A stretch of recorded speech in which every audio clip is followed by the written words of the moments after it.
আসসালামু আলাইকুম সবাইকে। আজকে আবারও আমাদের স্টুডিওতে আমি আর মাসুদ স্যার চলে এসেছি তোমাদের HSC ICT very special class নিয়ে, যেখানে আমরা আজকে আলোচনা করব চ্যাপ্টার 4, 5 এবং 6 নিয়ে। সো দেরি না করে আমরা আমাদের ক্লাসে চলে যাচ্ছি। ক্লাসের শুরুতেই তোমাদের সবাইকে অনুরোধ করব তোমাদের সব বন্ধু বান্ধবদের সাথে এই লাইভ ক্লাসটি শেয়ার করো এন্ড আমাদেরকে জানিয়ে দাও যে তোমরা বাংলাদেশের কে কোন প্রান্ত থেকে আমাদের এই লাইভ ক্লাসটি করছো। সো ইয়েস, তাড়াতাড়ি আমাদের কমেন্টে জানিয়ে দাও কে কোন জায়গা থেকে ক্লাসটি করছো এবং তোমাদের সব ফ্রেন্ডদের সাথে লাইভ ক্লাসটি শেয়ার করো। শেয়ার করা যদি শেষ হয়ে থাকে আমরা আমাদের মাসুদ স্যারের কাছে আমাদের ক্লাসটা নিয়ে যাচ্ছি। Have a good class guys, see you there, tata.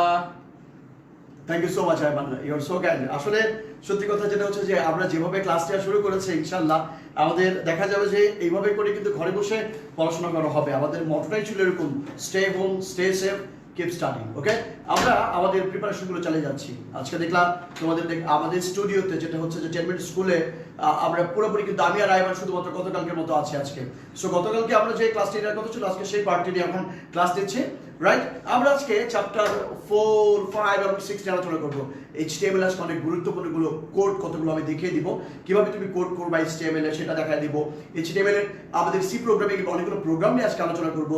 Chapter 6 এর যে SQL এর যে ব্যাপারগুলো আছে সেটা নিয়েও কিন্তু আজকে আলোচনা করবো। সো তোমরা কে কোথায় থেকে আমাদের সাথে জয়েন করেছো প্লিজ আমাদেরকে লিখে জানাও, আমাদের কমেন্টে জানাও। যারা যে বোর্ড থেকে পরীক্ষা দিবা সেই বোর্ডটা লিখে পাঠাও, যারা বাংলা মাধ্যম অথবা ইংলিশ ভার্সন থেকে পরীক্ষা দিচ্ছ সেটাও আমাদের জানাবা। আমাদের আজকের ক্লাসটা কিন্তু স্পেশালি তোমার মনে করো যে এইচএসসি পরীক্ষার্থী যারা এই 2020-তে দিবা তাদের জন্য কিন্তু আজকের ক্লাস। সো বাসায় বসে তোমার গতকালকের মতো পড়াশোনা আবারও হবে। তাই তোমাদের ক্লাস শুরু করার আগে, জাস্ট শুরু করার আগে 30 সেকেন্ড তোমাদের টাইম দিলাম। বাসায় এখন তাড়াতাড়ি করে তোমার টেবিলে যাও, তোমার বইটা হাতে নাও, মোবাইলটা অন করো, খাতাও নাও, শুরু করো। আমি অনেক কিছু তোমাদের বলবো, সেই কথাগুলো লিখতে হবে। অর্থাৎ আইসিটি প্রিপারেশন এইচএসসি 2020 ক্লাস হবে ঘরে বসে 10 মিনিট স্কুলের সাথে, রাইট? তোমরা আমি দেখতে পাচ্ছি কারা কারা ইতিমধ্যে অলরেডি তোমরা অনেকে জয়েন করেছো। সাজিদিনা, হাই, কেমন আছো? দেন হচ্ছে শামিম হুসাইন যশোর থেকে অলরেডি, আসসালামু আলাইকুম। স্যার ওয়ালাইকুম আসসালাম ইশরা। ওকে, এন্ড হচ্ছে আব্দুল কাদের খান, হ্যালো ভাইয়া, hello. Okay, thank you so much. তোমরা অনেকে অলরেডি চলে আসছো, আমরা শুরু করে দিচ্ছি কিন্তু ক্লাস। তোমরা বই নিয়ে শুরু করো, বই নিয়ে আসো, আমরা ক্লাস শুরু করছি। রেডি? আমাদের আজকের প্রথম ক্লাস যেটা আলোচনা করব সেটা হচ্ছে চ্যাপ্টার 4। তোমরা অলরেডি জানো চ্যাপ্টার 4 থেকে একটা কোশ্চেন হয় এবং চ্যাপ্টার 4 থেকে তুমি কিন্তু খুব সহজেই কি পেতে পারো, একটা কোশ্চেন পাবা, মানে তোমার বলা একটা ক্রিয়েটিভ কোশ্চেন পাবা এবং সেখান থেকে কিন্তু তুমি ফুল কমন পাবা এবং তুমি লিখতে পারবা।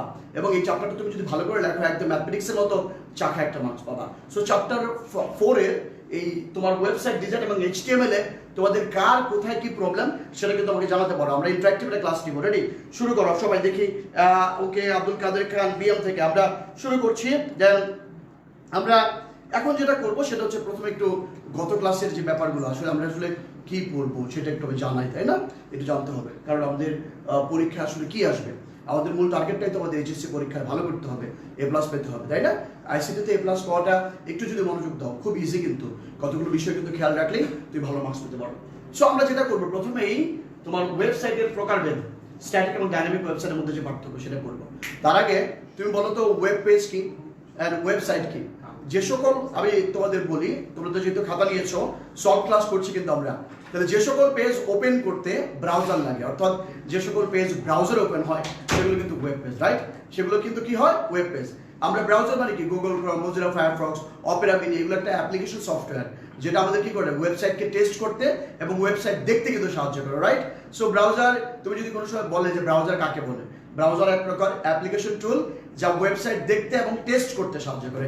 টেস্ট করতে কেন? এই যে প্রায় আমরা HTML কোড লিখে এবং ব্রাউজারে যে সেটা টেস্ট করে দেখি, রাইট?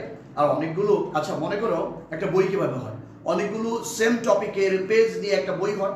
ফিজিক্স বইয়ের 100টা পেজ যদি হয়, 100টা পেজে কিন্তু ফিজিক্স রিলেটেড ব্যাপার স্যাপার থাকে। কেমিস্ট্রি বইয়ের 100টা যদি পেজ হয়, 100টা পেজে কিন্তু তোমার মনে করো যে এই কেমিস্ট্রি রিলেটেড ব্যাপার স্যাপার থাকে। ঠিক একইভাবে কোনো একটি অর্গানাইজেশনের, কোনো একটি প্রতিষ্ঠানের একটি ওয়েবসাইট মানে কি? অনেকগুলো ইন্টার রিলেটেড ওয়েব পেজ থাকে, রাইট? এবং সেগুলো কিন্তু অবশ্যই HTML একটা ডকুমেন্ট বলতে পারো, ডকুমেন্ট পেজ বলতে পারো, রাইট? এবং দেখো ইতিমধ্যে তোমরা অনেকে আসো আমরা দেখতে পাচ্ছি আমরা আজকে কিন্তু অনেকগুলো কোড দেখাবো তোমরা, সো তোমাদের বন্ধুদের তোমরা একটু শেয়ার করো, খুব দ্রুত এটা শেয়ার করে জানাও, কে সবাইকে দেখতে দাও, সবাই যেন এই ক্লাসটি করে এবং সবাই উপকৃত হবে। রেডি? সো আমরা এই স্ট্যাটিক এবং ডাইনামিক ওয়েবসাইটের মধ্যে যে পার্থক্য তোমরা ভালো করে জানো। আমরা অনেক পার্থক্য জানি যে স্ট্যাটিক ওয়েবসাইট যেটা পরিবর্তন করা যায় না, ডাইনামিক মানে কি পরিবর্তনশীল, যে সকল ওয়েবসাইট পরিবর্তন করা যায় সেটা ডাইনামিক ওয়েবসাইট। স্ট্যাটিক ওয়েবসাইটের পেজ কম থাকে, ডাইনামিক ওয়েবসাইটের পেজ বেশি থাকে। স্ট্যাটিক ওয়েবসাইটের খরচ কম, ডাইনামিক ওয়েবসাইটের খরচ বেশি। স্ট্যাটিক ওয়েবসাইট বানাতে গেলে কি লাগে না, তোমার দক্ষ প্রোগ্রামার লাগে না, দক্ষ ডেভেলপার লাগে না, কিন্তু আবার স্ট্যাটিক ওয়েবসাইট ডাইনামিক বানাতে গেলে দক্ষ প্রোগ্রামার লাগে, রাইট? এটা তো পার্থক্য আছেই, কিন্তু মূল পার্থক্য কোনটা জানো?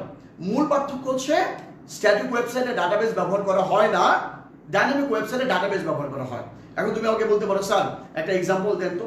মনে করো কোনো একটা স্কুলে, মনে করো যে অজপাড়াগায় একটা স্কুল আছে, সেখানে হয়তো ওয়েবসাইট একটা তৈরি করা হয়েছে, শিক্ষা মন্ত্রণালয় হয়তো বলেছে একটা ওয়েবসাইট তৈরি করতে, হয়তো 3টা 4টা 5টা পেজ দিয়ে একটা ওয়েবসাইট তৈরি করেছে। দিনের পর দিন একই রকম রয়ে যাচ্ছে, কোনো আপডেট না, এইভাবে পেজ থেকে লাইভ ক্লাসও নেওয়া হচ্ছে না, সেগুলো কিন্তু স্ট্যাটিক ওয়েবসাইট, রাইট? এরকম স্কুল, কলেজ, ইউনিভার্সিটির বা বিভিন্ন প্রতিষ্ঠানেরও কিন্তু এরকম হতে পারে, রাইট? ঠিক একইভাবে, এবং সেটা যদি এখন তোমার ডেইলি আপডেট করা হয় দেন ডাইনামিক হয়ে যায়। ভেরি সিম্পল, সেই স্কুল কলেজের ওয়েবসাইটে যখন তোমার কি হবে, ডেইলি আপডেট হবে, তথ্য, নতুন নতুন তথ্য আসবে, সেটা কিন্তু ডাইনামিক ওয়েবসাইট। এবং মূল একটা ব্যাপার মনে রাখবা, স্ট্যাটিক ওয়েবসাইটের ডাটাবেস প্রোগ্রামিং ল্যাঙ্গুয়েজ যেটা আছে, সেই স্ট্যাটিক ওয়েবসাইটে ডাটাবেস প্রোগ্রামিং ল্যাঙ্গুয়েজ ব্যবহার করা হয় না।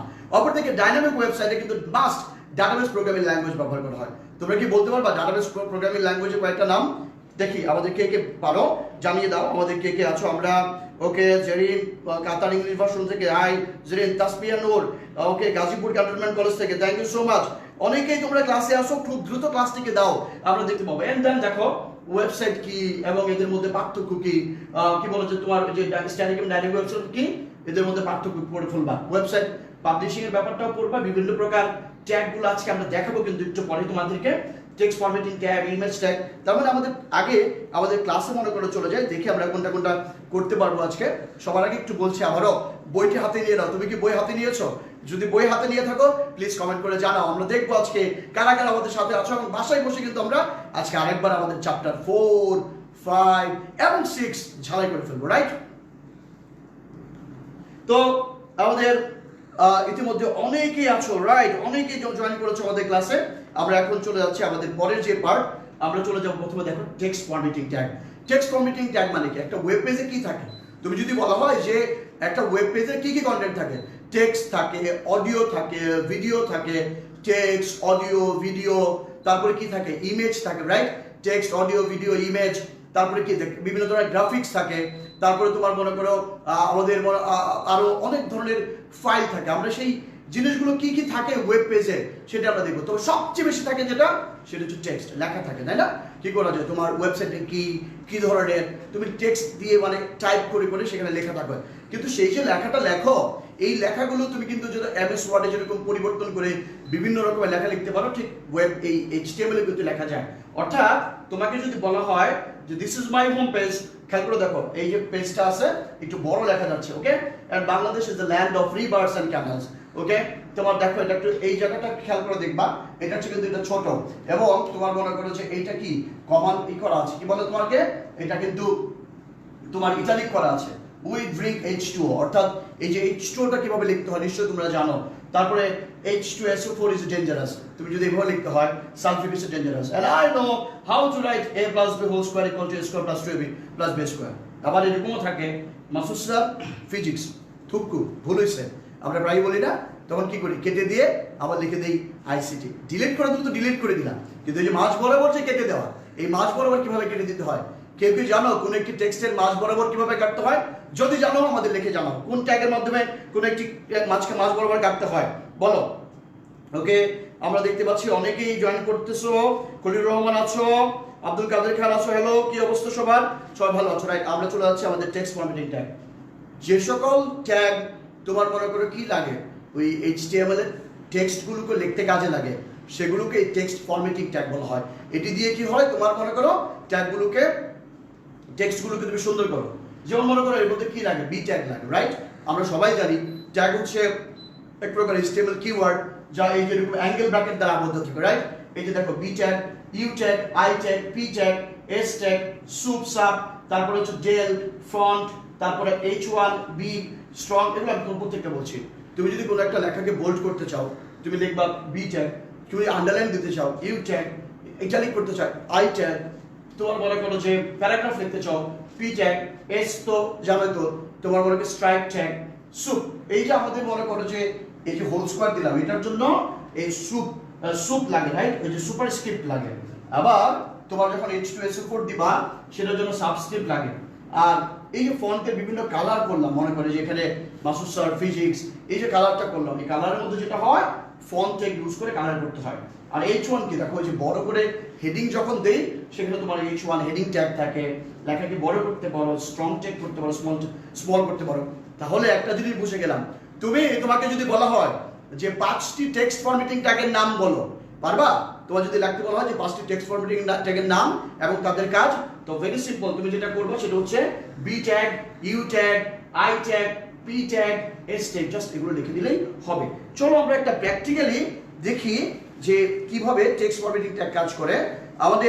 আমরা তো সবাই জানি প্রথমে যেটা করবা সেটা হচ্ছে কোড ব্লক, অথবা সরি তোমার মনে করো যে টেক্সট ডকুমেন্ট বা নোটপ্যাড বা নোটপ্যাড প্লাস প্লাস অথবা সাবলাইম টেক্সট এডিটর, এগুলো তুমি নিয়ে এসে তুমি যেটা করতে পারো সেটা হচ্ছে তোমার এটাতে এডিট করতে পারো। সো খুব দ্রুত রেডি হয়ে যাও, আমি তোমাকে এখনই কোড দেখাবো, রাইট? ওকে,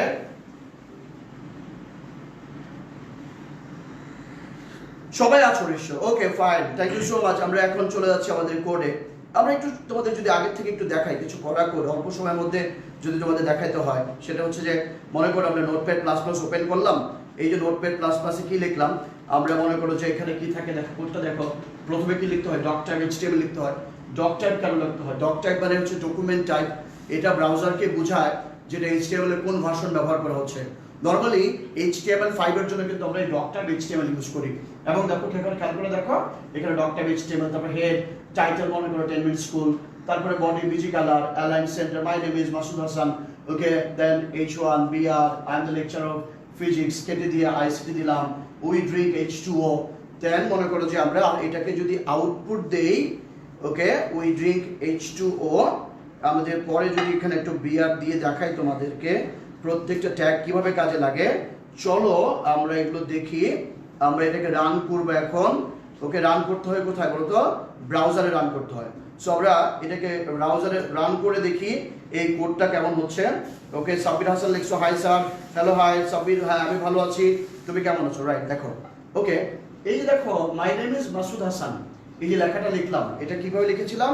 কোডটা দেখো, যে কোডটা হচ্ছে তোমার এখানে কি করেছিলাম, আমি H1 ব্যবহার করেছিলাম। আমি যদি H1 এর পরিবর্তে তোমার মনে করো যে H2 দিতাম, এখানে তুমি ভালো করেই জানো H1 এর পরিবর্তে যদি H2 দিতাম তাহলে যেটা হতো, এটার আউটপুটটা কি আসতো বলো তো? সেটা হচ্ছে এটার আউটপুটটা আসতো এইটা, দেখো খেয়াল করে দেখো, আরো ছোট হতো। অর্থাৎ এই যে কোনো একটা আমরা যে প্যারাগ্রাফ লিখি, প্যারাগ্রাফের যে হেডিংটা আছে, এই হেডিং দেওয়া হয় H1 ট্যাগের মাধ্যমে, রাইট? H1 হচ্ছে বিগেস্ট এবং H6 হচ্ছে সবচেয়ে স্মলেস্ট। মনে রাখবা হেডিং ট্যাগ কয়টা? 6টা। হেডিংটা কয়টা? 6টা। কোন একটি প্যারাগ্রাফের হেডিং দেওয়ার জন্য হেডিং ট্যাগ থাকে কয়টা? 6টা। যেমন মাই নেম ইজ মাসুদ হাসান, এখানে একটা heading tag. I am the lecturer in ICT, ওকে, খেয়াল করে দেখো, ফিজিক্স কেটে দিয়ে লিখলাম এখানে কি ICT। এটার জন্য আমি কি করলাম, এটার জন্য দেখো এখানে এই যে আমরা কি করলাম, ফিজিক্স লিখে এখানে এস দিয়ে দিলাম। এই যে খেয়াল করে দেখো, এস মানে স্ট্রাইক ট্যাগ। তুমি যখন কোন একটা টেক্সটের আগে পরে এস ট্যাগটা মানে স্ট্রাইক ট্যাগটা ব্যবহার করবা, তখন যেটা হবে, তখন কিন্তু এই তোমার মনে করো কোন একটা লেখার মাঝ বরাবর কেটে যাবে, right? Then U tag, BR তো তুমি জানো, লাইন ব্রেক, এন্ড এই যে দেখো H2 কিভাবে লিখছি আমরা, এই H সাব, এটা অলরেডি তোমরা জানো, লিখতে পারবো। অর্থাৎ তোমাকে যদি কখনো বলা হয় যে এই ধরনের একটি ট্যাগ তোমার পরীক্ষায় কিন্তু আসতে পারে, খেয়াল করে দেখো, তোমাকে কিন্তু বলতে পারে যে এই কোডটা মানে এই যে এই আউটপুটটা পাওয়ার জন্য একটি HTML কোড লেখো। তাহলে তুমি তোমার মতো করে লিখে ফেলবা, very simple, doc type HTML, then HTML, then head, হেডের মধ্যে টাইটেল, টাইটেলের মধ্যে তোমার মতো কোনো একটা কিছু দিবা, রাইট? দেন মনে করো টাইটেল শেষ করবা, তারপরে হেড ক্লোজ করবা, বডি, বডির মধ্যে যে প্রথমে কি আছে মনে করো H1, this is my home page, সাথে একটা H1 এর পরে আবার ইউটাও দিয়ে রেখো, রাইট? মানে আন্ডারলাইন হয়ে যাবে। দেন H1 ক্লোজ হয়ে গেল, তাহলে বুঝা গেল 5 page. Then Bangladesh is a land of লেখার পরে বিআর, তাহলে নিচে আসবে রিভার যেটা আছে রিভার্স এন্ড ক্যানালস, তার আগে জাস্ট আই ট্যাগ দিয়ে দাও, ইটালিক দিয়ে দাও, হয়ে যাবে। দেন আবার বিয়ার, বিয়ার মানে line break, we drink H2O, we drink লেখার পরে H sub two sub close হয়ে গেল, দেন হচ্ছে তোমার মনে করো ও H2O চলে আসলো, দেন বিয়ার, তারপরে কি আসবে H2SO4। সো তোমরা যারা H2SO4 এর HTML কোড লিখতে পারো প্লিজ আমাদেরকে একটু জানাও, HTML কোড H2SO4 এর কোড লিখে জানাও। সাব্বির আছো, অনেকে আমাদের সাথে আছো, আমরা দেখতে পাচ্ছি, প্লিজ সবাই একটু জানিয়ে। ইয়েস, ডেল ট্যাগেও কাজ হয়, দেখো আব্দুল কাদের খান বলেছে কি del tag, del tag strike ট্যাগের কাজ প্রায় কিন্তু সেম, খেয়াল রাখবা। ওকে, হ্যালো, আমরা দেখতে পাচ্ছি অনেকেই তোমরা আছো আমাদের। তার মানে এখন দেখো তুমি HTML এ তোমাদের এই ওয়েব পেজ বানানোর জন্য যে সকল ট্যাগ আছে এর মধ্যে খেয়াল করে দেখো তোমার এই টেক্সট ফরম্যাটিং ট্যাগ কিন্তু তুমি জেনেই গেলা। এখন আমরা চলে যাচ্ছি আমাদের এই টেক্সট ফরম্যাটিং ট্যাগের গুরুত্বপূর্ণ আরো একটি ট্যাগ, সেটি হচ্ছে ফন্ট ট্যাগ, রাইট? ফন্ট, খেয়াল রাখবা তোমার আমরা এই যে লেখা মানে একটা যে টেক্সট আছে সেই টেক্সটকে যে কালার করি সেই কালারটা আমরা কিভাবে করি, রাইট? সেটা কি করি আমরা? আগে প্রথমে লিখি ফন্ট ট্যাগ, মাঝখানে টেক্সট দেই, দেন ফন্ট ট্যাগ। এই যে দেখো ফেস কালার মানে ফন্ট ফেস নেম, ফন্টের যদি বলা হয় ফন্ট ট্যাগের অ্যাট্রিবিউট কয়টা? ফন্ট ট্যাগের অ্যাট্রিবিউট তিনটা, ফেস কালার সাইজ। ফন্ট ট্যাগের অ্যাট্রিবিউট কয়টা বলো তো? Face colour size. ফন্ট ট্যাগের অ্যাট্রিবিউট তিনটা, সবাই একটু লিখে পাঠাও। ফন্ট ট্যাগের অ্যাট্রিবিউট তিনটা, ফেস কালার সাইজ।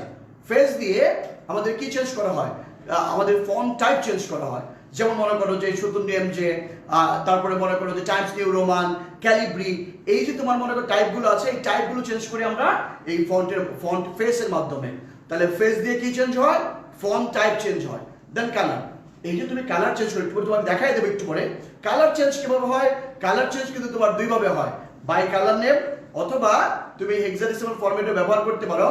RGB তে অনেক ক্ষেত্রে কাজ করা যায়। আবার ওয়েবসাইটে কিংবা বাংলা লিখতে হয় সেটাও কিন্তু আমরা তোমাদের দেখাবো।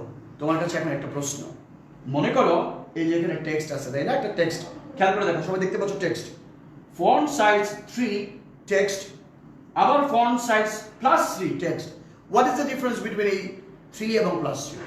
তোমরা কি বলতে পারবা এই 3 এবং +3 এর মধ্যে পার্থক্যটা কি? তোমাদের যদি পরীক্ষায় আসে যে ফন্ট টাইপ +3 টেক্সট, এখানে টেক্সটের সাইজ কত? Number 1 3, number 2 6, number 4 15, number 3 18। Answer কোনটা হবে? একটু জানো তো আমাদের এইখানে তোমার টেক্সটের সাইজ কত যদি +3 থাকে? যদি +3 থাকে আমাদেরকে টাইপ করে জানাও। আমরা এখন তোমাকে দেখাবো কিভাবে এই তোমার ফন্টের কাজ কিভাবে করতে হয়। আমরা যেটা করি কিছু অংশ এখান থেকে কপি করে নেই যাতে তুমি তাড়াতাড়ি করে বুঝতে পারো। যেহেতু এটা লাইভ ক্লাস, আমাদের পুরোটা সম্পূর্ণ দেখানোর জন্য যেটা করব আমরা, আমাদের এইখানে দেখো আমরা প্রথমে চলে যাব এই যে টোটালটাতে। দেখো আমরা এখন একটা জিনিস লিখবো, আজকে আমরা ফন্ট নিয়ে খেলাধুলা করব। খেয়াল করে দেখো, ফন্ট নিয়ে খেলাধুলা করবো। এখানে কি লিখবো সেটা হচ্ছে যে মাই name is Masud Hasan, my name, বা তোমার মনে করো যে মাই নেম ইজ মাসুদ হাসান বা মাসুদ স্যার। তুমি মাসুদ স্যার আইসিটি দিয়া তুমি দেখতে পারো। মাসুদ হাসান আমার কিন্তু একটা পেজও আছে আমার, বুঝছো? তোমরা কিন্তু সেই পেজটাতেও কিন্তু যে দেখতে পারো যে আমার কিন্তু অনেক আপডেটগুলো কিন্তু সেইখানে থাকে কিন্তু। সো মাসুদ হাসান যে পেজটা আছে সেই পেজ কিন্তু দিতে পারো। আমরা এটাকে সেভ করব এখন। সেটা কি নামে সেভ করব? ট্যাগটা লিখলাম, আমরা ট্যাগটা লিখে এখানে ফন্ট নামে সেভ করলাম। ওকে, এর সাথে কি দিতে হয় বলো তো? HTML দিতে হয়। HTML এর এক্সটেনশন কয়টা? HTML ফাইলের এক্সটেনশন কয়টা? একটা নাকি দুইটা? মানে HTML শুধু নাকি আরো কিছু আছে? যদি আরো কিছু থাকে শুধু জেনে জানো তাহলে আমাদের জানো, নাহলে আমি তোমাদেরকে একটু পরে জানাচ্ছি, রাইট? দেন এখানে কি হলো, এই যে সেভ করে ফেললাম।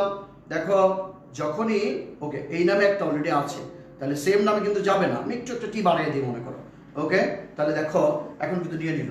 এই যে এখানে দেখো my name is Masud Hasan, আমি এখানে কি করব? আমি এখানে ফন্ট লিখবো। দেন এইখানেও আমি কি লিখবো? আরেকটা ফন্ট লিখবো, /ফন্ট। এই যে লিখলাম। এখানে দেখো আমি ফেস দিব, ফেস। ওকে, আচ্ছা প্রথমে ফেস দেই, ফেস ইকুয়াল টু মনে করো আলজেরিয়ান। ওকে, আলজেরিয়ান। ওকে, আলজেরিয়ান নামে একটা ফেস দিলাম। আমরা এটাকে যদি এখন রান করি, আমরা একটা একটা করে কোড কিন্তু তোমাদের দেখাবো। সো তোমরা যারা যেখানে আছো কোড দেখো। এই দেখো, my name is Masud Hasan, right? Okay, আমরা আবার কোডটাতে চলে যাই, দেখি কোথায় কি আসছে। এই যে দেখো, একটা বাড়তি জিনিস কিন্তু এখানে ছিল। সো বাড়তি জিনিস থাকার কারণে এটা কিন্তু সেখানে দেখাচ্ছে। আমরা এটাকে আবার সেভ করব, আমরা চলে যাব সেই পেজে। এই দেখো, my name is Masud Hasan, এটা অন্য একটা ফন্টে আসছে। আমি যদি এখন এখানে যে এই ফেসের মধ্যে মনে করো ক্যালিব্রি দেই, ক্যালিব্রি, ওকে ক্যালিব্রি আমি একটা দিলাম। এই ধরনের যে এমএস ওয়ার্ডে যাবা, ফন্ট টাইপ দেখবা, অনেক ধরনের ফন্ট টাইপ কিন্তু সেখানে আছে। তোমার যে ফন্টের টাইপটা পছন্দ হয় সেটা আমাকে জানাবা। তোমরা কি দেখতে পাচ্ছ কিনা ঠিক মতো? যদি দেখে মানে ইয়াস, বোর্ড দেখা যাচ্ছে না, সাব্বির ঠিক করার চেষ্টা করছি, বোর্ডটা একটু দেখে নাও। কোনো প্রবলেম হলে ওকে হলে একটু আমাকে জানাবা যে স্যার ওকে। তাহলে আমরা যেটা করব, খুবই ইন্টারেক্টিভ একটা ক্লাস নিতে পারবো এবং বুঝতে পারবো যে তুমি সেগুলো বুঝতেছো। দেন আমরা এখানে চলে গেলাম, ক্যালিব্রিতে দেখো এখানে আসলাম। এই দেখো, অন্য একটা টাইপ হয়ে গেল। তাহলে আমরা দেখো এই ফেস দিয়ে কালার মানে টাইপ চেঞ্জ করতে পারি আমরা। ওকে, আমরা আলজেরিয়ানটা রাখবো, আলজেরিয়ানটা দেখতে ভালো লাগে। তোমরা যেটা করতে পারো সেটা হচ্ছে আমরা আলজেরিয়ানটা এখানে রাখলাম, এটা দিয়েও তুমি কাজ করতে পারো। এইবার আসো, আমরা এখানে যেটা করতে পারি সেটা হচ্ছে কালার করে ফেলি। Colour, face colour. তোমার মনে করো ডাবল ইনভার্টেড কমার মধ্যে আমাদের কি করতে হবে বলো তো? সবগুলো তোমার মনে করো যে অ্যাট্রিবিউটের ভ্যালু ডাবল ইনভার্টেড কমার মধ্যে রাখতে হয়। ইয়েস, দেখো এই যে মাসুদ হাসান লেখাটা বড় হয়ে গেছে। আমি তোমাদের ব্রাউজার একটু বড় করে দেখাই, ব্রাউজার থেকে বড় করে দেখাচ্ছি। এই দেখো তোমরা, এই যে আমাদের এই জিনিসগুলো জানাতে হবে যে তোমরা কি দেখতে পাচ্ছ কি দেখতে পাচ্ছ না। দেখো মাসুদ হাসান কিন্তু এখন এখানে বড় হয়ে গেছে। মাসুদ স্যার আইসিটি লেখাটা একটু বড় হয়ে গেলো। এখন আমি যদি চাই যে এটার সাইজটাকে আরো বড় করব, মনে করো সাইজ, আমরা ফেস কালার সাইজ আমরা এখানে দিলাম। এখানে যখন দিব সাইজ, এটা খেয়াল রাখবো, মনে করো 3 দিলাম, +3। এটার একটু সাইজটার একটু দেখো, এখানে যদি শুধু 3 দেই, এটার সাইজ হচ্ছে বাই ডিফল্ট এটাই থাকবে, অর্থাৎ বাই ডিফল্ট থাকে 3। যদি এটার মানে ভ্যালু হচ্ছে তোমার 1 থেকে 7 পর্যন্ত, খেয়াল রাখবা। তাহলে এই দেখো, আমি যখন 5 দিলাম, লেখার টাইপটা কিন্তু বাড়লো, রাইট? তুমি বুঝতে পারলা কিন্তু এটা। ওকে, আমি যখন 6, 7 দিব, মনে করো 7 দিলাম, তাহলে দেখো এই টেক্সটের টাইপটা কিন্তু আরো বড়। ও মাই গড, কত বড় হয়ে গেল, রাইট? তাহলে আমরা দেখতে পাচ্ছি যেভাবে তুমি কিন্তু টেক্সটের সাইজ কিন্তু বড় করতে পারো। এখন একটা জিনিস খেয়াল করে দেখো, যদি কখনো এখানে তোমার এই জিনিসটা আমি প্রায় তোমাদের শেখাতে চাই, মনে করো +5 আছে, +5 যখন থাকবে সেটার ভ্যালুটা কি হবে, সেটা ভ্যালুটা দেখো একটু। আমাদের +5 এখানে আমি +2 দিই, মনে করো যে তোমাদের বোঝানোর জন্য। সাইজ +2 যখন দিব আমি, তখন এটার সাইজটা কি হবে দেখো, ছোট হয়ে গেছে। এই যখন তুমি সাইজ +2 ইউজ করবা, মনে রাখবা তখনকার ভ্যালু হচ্ছে বাই ডিফল্ট হচ্ছে 12, এবং এর সাথে 12+, খেয়াল করো 12+, যদি 3 থাকে 12+ 3 × 2, আর যদি 2 থাকে 12+ 2 × 2, ভেরি সিম্পল কিন্তু হয়ে গেল। অর্থাৎ তোমার যদি বলছিলাম যে যদি তোমার ফন্টের সাইজ +3 থাকে, তাহলে মনে করো এই এখানে আমি এখানে দিলাম মনে করো +3, তাহলে যেটা হবে আমি তোমাদের এখানে একটু লিখে দেখাই, সেটা হচ্ছে এই ফন্টের সাইজটা হবে কি জানো? এটার সাইজটা হবে বাই ডিফল্ট 12, দেন প্লাস তারপর 2 × 3, মনে রাখবা ×3 = হচ্ছে 6 × 12, সরি 3 × 6 আর 2 হচ্ছে 12, 3 × 6 আর 12 হচ্ছে 18, রাইট? তার মানে মনে রাখতে হবে এই ফন্টের সাইজ কিন্তু 18। তোমাদের প্রায় পরীক্ষাতে আসে যে একটা ফন্টের সাইজ +5, টোটাল সাইজটা তাহলে কত? এটা হচ্ছে এমএস মানে পয়েন্ট কি বলে যে তোমার মনে করো এমএস ওয়ার্ডে যখন লেখো সেটা যেমন 36, 35, মনে করো 32 বা 11, 12, 13, মানে অনেক বাড়াতে পারো। এখানে তুমি এইভাবে বাড়াতে পারো। অর্থাৎ তোমার মনে করো যে আমরা যখন ফেস ফন্টের যে 3টা কালার, সেটা কিন্তু আমরা জেনে গেলাম। ফন্টের 3 রকমের কি হয়, 3 রকমের তোমার অ্যাট্রিবিউট থাকে। ফেস কালার সাইজ, ফন্টের কি ভালো বলো তো? Face colour size. এখন সাব্বির বোর্ড দেখা যাচ্ছে এখন? ইয়েস, সাব্বির বলছে বোর্ড দেখা যাচ্ছে ইনশাআল্লাহ। তারপরেরটা দেখো, আমরা এরপরে যেটা করব সেটা হচ্ছে এখানে আমাদের স্লাইডে আবার চলে যাচ্ছি। তুমি এই ফন্ট ট্যাগ দেখবা, ফন্ট ট্যাগ দেখার পরে যেটা করবা সেটা হচ্ছে আমাদের ফন্ট ট্যাগে দেখার পরে আমরা চলে যাচ্ছি। তাহলে এখন তুমি ফন্ট ট্যাগ বুঝলাম, আমরা এখন চলে যাব মনে করো অর্ডার লিস্ট বানাই। দেখো খেয়াল করে দেখো, এই যে লিস্ট ট্যাগ আছে প্রায়ই দেখবা যে ওয়েবসাইটে, তার আগে একটু দেখি একটা লিস্ট করে জানাও তো কারা কারা আছো। তোমরা অনেকে এখনো আছো, একটু সবাইকে শেয়ার দাও প্লিজ। শেয়ার করে এটা আমাদের ক্লাসটাকে দেখানোর চেষ্টা করো। যত বেশি মানুষ দেখবে তত তোমাদের সুবিধা কিন্তু হবে। সো ক্লাসটিকে তুমি শেয়ার দাও, রাইট। বিসমিল্লাহির রহমানির রহিম। আমরা আবার ক্লাস শুরু করছি। আমরা এখন দেখবো লিস্ট ট্যাগ। তোমরা কি জানো লিস্ট ট্যাগ কয় প্রকার? লিস্ট ট্যাগ 3 প্রকার। কয় প্রকার? 3 প্রকার। Number 1 order list, number 2 unorder list, and number 3 তোমার কি হয়? নাম্বার 3 হচ্ছে নেস্টেড লিস্ট, মানে লিস্টের মধ্যেও লিস্ট থাকে। যাই হোক, ওই যে তোমরা দেখতে পাচ্ছ subject Bangla English ICT, subject Bangla English ICT, subject এই যে তোমার ব্যাপারটা দেখো, এক জায়গায় 1 2 3, আর এক জায়গায় স্মল এ বি সি, আর এক জায়গায় হচ্ছে তোমার বড় হাতের A B C, then subject তোমার ডট থাকে। চলো আজকে আমরা এই HTML এর এই লিস্টটা দেখাচ্ছি। তোমরা কি কেউ জানো যে এই লিস্টটা 1 2 3 হচ্ছে, ঠিক আছে, কিন্তু আমি যদি 1001 1002 1003 করতে চাই তাহলে কি হবে? চলো সেটা দেখাই দিই। পারবা 1001 1002 1003 করতে? রেডি? চলো আবার আমরা কোডে যাব, আমরা কোড করে করে দেখবো ইনশাআল্লাহ। সো আমাদের এখন আবার কোডে যাব। এইটাতেই মনে করো একটু আগে যে ফন্টে যেখানে কাজ করেছিলাম এখানেই আমরা এখন চলো একটা লিস্ট বানাবো। সেটা কি জিনিস বানাবো? প্রথমে দিব ওয়েল। ওয়েল মানে কি? টাইপ দিয়ে দিব সাথে সাথে, কিন্তু ওয়েল টাইপ 1। মনে রাখবা বাই ডিফল্ট হচ্ছে তোমার, মনে করো যে তোমার এখানে অবশ্যই মানে 1 2 3 থেকে বাই ডিফল্ট আর কি, এটা খেয়াল রাখবা। অর্ডার লিস্ট আর লিস্ট আইটেম দেওয়ার জন্য যেটা করবা সেটা হচ্ছে LI, যেটা করবা তোমার কি দিবা? মনে করো রেড। ওকে, আমরা এখন দিব হচ্ছে LI স্ল্যাশ, এখানে দিলাম রেড। তারপরে দেখো ওকে, এটা হবে LI। তারপরে দেখো এখানে যাচ্ছি, সেখানে যে দেওয়াল দেব LI, এখানে দিব গ্রিন। ওকে, গ্রিন। দেন হচ্ছে LI মানে হচ্ছে লিস্ট আইটেম। তুমি লিস্টের যে আইটেমগুলো আছে সেটা করার জন্য কি করতে হয় বাবা? সেটা করার জন্য হচ্ছে LI দিতে হয়। তো রেড গ্রিন ব্লু। তোমরা এই গুরুত্বপূর্ণ সময়ে সবাই ক্লাস করতেছো, আমরা অসংখ্য ধন্যবাদ। এই গুরুত্বপূর্ণ সময়ে, ইম্পর্টেন্ট একটা সময়ে, জাতীয় একটা ইমার্জেন্সি এখন চলতেছে, আমাদের এই সময়টা খুবই খারাপ। আমরা বাসায় বসে যে পড়াশোনা করতে পারছি সেটা কিন্তু আমাদের সবাইকে দেখাতে হবে, জানাতে হবে যে বাসায় বসে পড়াশোনা করা যায়। স্যার ক্লাসে চলে আসছেন, তোমরা কে কোথায় আছো আমাদেরকে জানাও প্লিজ। টাইপ করো, কমেন্ট করো, আমার সাথে থাকো, আমাদের সাথে থাকো। যত বেশি থাকবে তত বেশি আমরা তোমাদের একটা পর একটা ক্লাস দিতে পারবো। পড়াশোনা হবে বাসায় বসে। Stay home, stay safe. Class হবে রবি টেনমেন্ট স্কুলের সাথে, রাইট? এখন আমরা দেখো এখানে এই যে তোমার দিলাম আমাদের রেড গ্রিন ব্লু, আমরা যদি এটাতে চলে যাই, একটু বড় করে রাখছি, তুমি দেখতে পাচ্ছ এখানে red green blue by default. আমাদের এরপরে তুমি এটা জানো, দেখো আমি তোমাদের শেষ মুহূর্তে পরীক্ষার জন্য এটা আমি রেডি করে দিচ্ছি যে তোমরা বুঝতে পারো। এখানে যদি স্মল এ দিই, আমি মনে করো টাইপটা দিলাম স্মল এ, তাহলে এটার আউটপুটটা কি আসে? এটার আউটপুটটা আসে হচ্ছে এই ABC। তুমি যদি এখানে ক্যাপিটাল এ দাও, খেয়াল করে দেখো বাবা, সবাই একটু মনোযোগ দাও, সবাই ক্লাসে চলে আসো, এদিক সেদিক ঘোরাফেরা করো না। দেখো এই যে ক্লাস করো, ক্লাসটা করলে অন্তত কিছু শিখতে পারবা। এখানে ABC চলে আসছে, রাইট? তুমি যদি রোমান দিতে চাও, এখানে রোমান অক্ষর তুমি যদি দিতে চাও, রোমান সংখ্যা তুমি যদি দিতে চাও, তাহলে দেখো যে এটা আসলো। তুমি যদি ক্যাপিটাল চাও, ক্যাপিটালও কিন্তু সম্ভব, অর্থাৎ ক্যাপিটাল যে রোমান I1 I2 I3 সেটা কিন্তু সম্ভব। So very simple. এই যে 1 2 3 ABC, রোমান I মানে এই যে রোমান সংখ্যা, এগুলো সবই কিন্তু ওয়ার্ডের লিস্ট। মানে এটা দিয়ে কি বোঝায়? ক্রম বা ধারা বোঝায়, সিকোয়েন্স বোঝায়।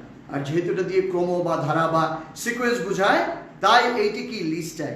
এখন তোমাদের প্রশ্ন হচ্ছে, স্যার এই লিস্ট ট্যাগটা আমি যদি 1001 থেকে শুরু করতে চাই, তাহলে যেটা করবা সেটা হচ্ছে এখানে দিবা টাইপ 1 এন্ড দেন দেখো এখানে start. Okay, start equal to দিবা, মনে করো যে এখানে দিবা স্টার্ট 1001, অর্থাৎ 1001 থেকে স্টার্ট করব আমরা। স্টার্ট একটা অ্যাট্রিবিউট তোমরা দিয়ে দিবা। এই দেখো স্টার্ট 1001 1002 1003, অর্থাৎ ওয়েব পেজে প্রায় তোমাকে এরকম লিস্ট বানাইতে হয়। আর তুমি যখন লিস্ট বানাবা তখন যেটা হবে সেখানে কি হয়, তোমার এই লিস্ট থেকে তোমার কিন্তু দেখবা যে একটা তোমার ওয়েব পেজটা দেখতে কিন্তু সুন্দর হয়। তুমি পারলা? ইয়েস, অনেকেই দেখছো আমাদের। ওকে, আমরা অনেকে দেখছি। ইয়েস, তোমাদের ক্লাস দেখো। এবার আমাদের আল মাউন আছো। হাই মাউন, কি অবস্থা, কেমন আছো? সবাইকে জানাও ক্লাস হচ্ছে, ক্লাসে আসতে বলো। ওকে, এখন একটা কাজ করো, সেটা হচ্ছে মনে করো আমি এখানে টাইপ 1 2 101 দিলাম মনে করো। এখন আমি এটা যদি উল্টা চাই, মনে করো রিভার্স চাই, আর রিভার্স নামে যদি একটা অ্যাট্রিবিউট ইউজ করি, তাহলে খেয়াল করে দেখো, এই দেখো 101 199। অর্থাৎ আমি যদি এই স্টারটা না দিই তাহলে তুমি আরো ভালো বুঝতে পারবা রিভার্সটা ব্যবহার করলে কি হয়। রিভার্সটা ব্যবহার করলে কি হয় সেটা একটু খেয়াল করে দেখো। ওকে, এই দেখো রিভার্সটা হলো 3 2 তোমার মনে করো 1। তাহলে আলহামদুলিল্লাহ আমরা দেখতে পেলাম যে একটা লিস্টকে কিভাবে রিভার্স করতে হয় সেটাও কিন্তু আমরা জানি। এন্ড তুমি যদি এই ওয়েল এর জায়গায় সিম্পলি তুমি যদি ওয়েল এর জায়গায় ইউএল দিয়ে দাও, তাহলে কি আসবে বলতো? আনঅর্ডার লিস্ট আসবে। এই যে ইউএল টাইপটা দাও, সেটা কি দিবা? মনে করো যে ডিস্ক, ইউএল টাইপ ডিস্ক। এখানে কিন্তু আবার রিভার্স থাকবে না, মনে থাকবে রিভার্সটা থাকবে না। ইউএল টাইপ ডিস্ক দিলা, তাহলে যেটা আসবে ইউএল মানে আনঅর্ডার লিস্ট, যেটাতে কোনো ক্রম বোঝা যায় না। এই দেখো মানে আমাদের ডিস্কের মতো আসছে। অবশ্য বাই ডিফল্টে কিন্তু ডিস্ক থাকে। ওকে, এরপরে দেখো সেটা হচ্ছে আমাদের পরে আমরা যদি এটাকে সার্কেল তৈরি করি, দেখো সার্কেল। ওকে, এই যে সার্কেল আমরা তৈরি করলাম। সার্কেল তৈরি করার পরে এখানে দেখো কি আসতেছে, এই যে সার্কেল। অ্যান্ড দেন তুমি যদি মনে করো এখানে স্কোয়ার ইউজ করো, স্কোয়ার SQUARE, তোমার মনে করো স্কোয়ার ইউজ করো। ওকে, স্কোয়ার ইউজ করো, তাহলে দেখো আউটপুটটা কি আসে? আউটপুটটা আসে স্কোয়ার, এইরকম, রাইট? অ্যান্ড তুমি যদি নান ইউজ করো, তুমি যদি চাও যে এখানে কোনো রকম কিছু হবে না, কিন্তু আমি কি করব? নান ইউজ করছি, রাইট?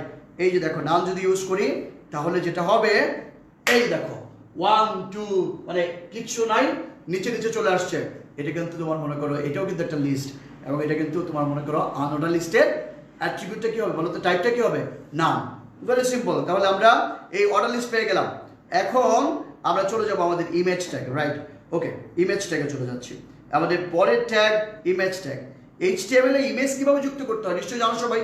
ওকে ফাইন, চলো আমরা ইমেজটা যুক্ত করি।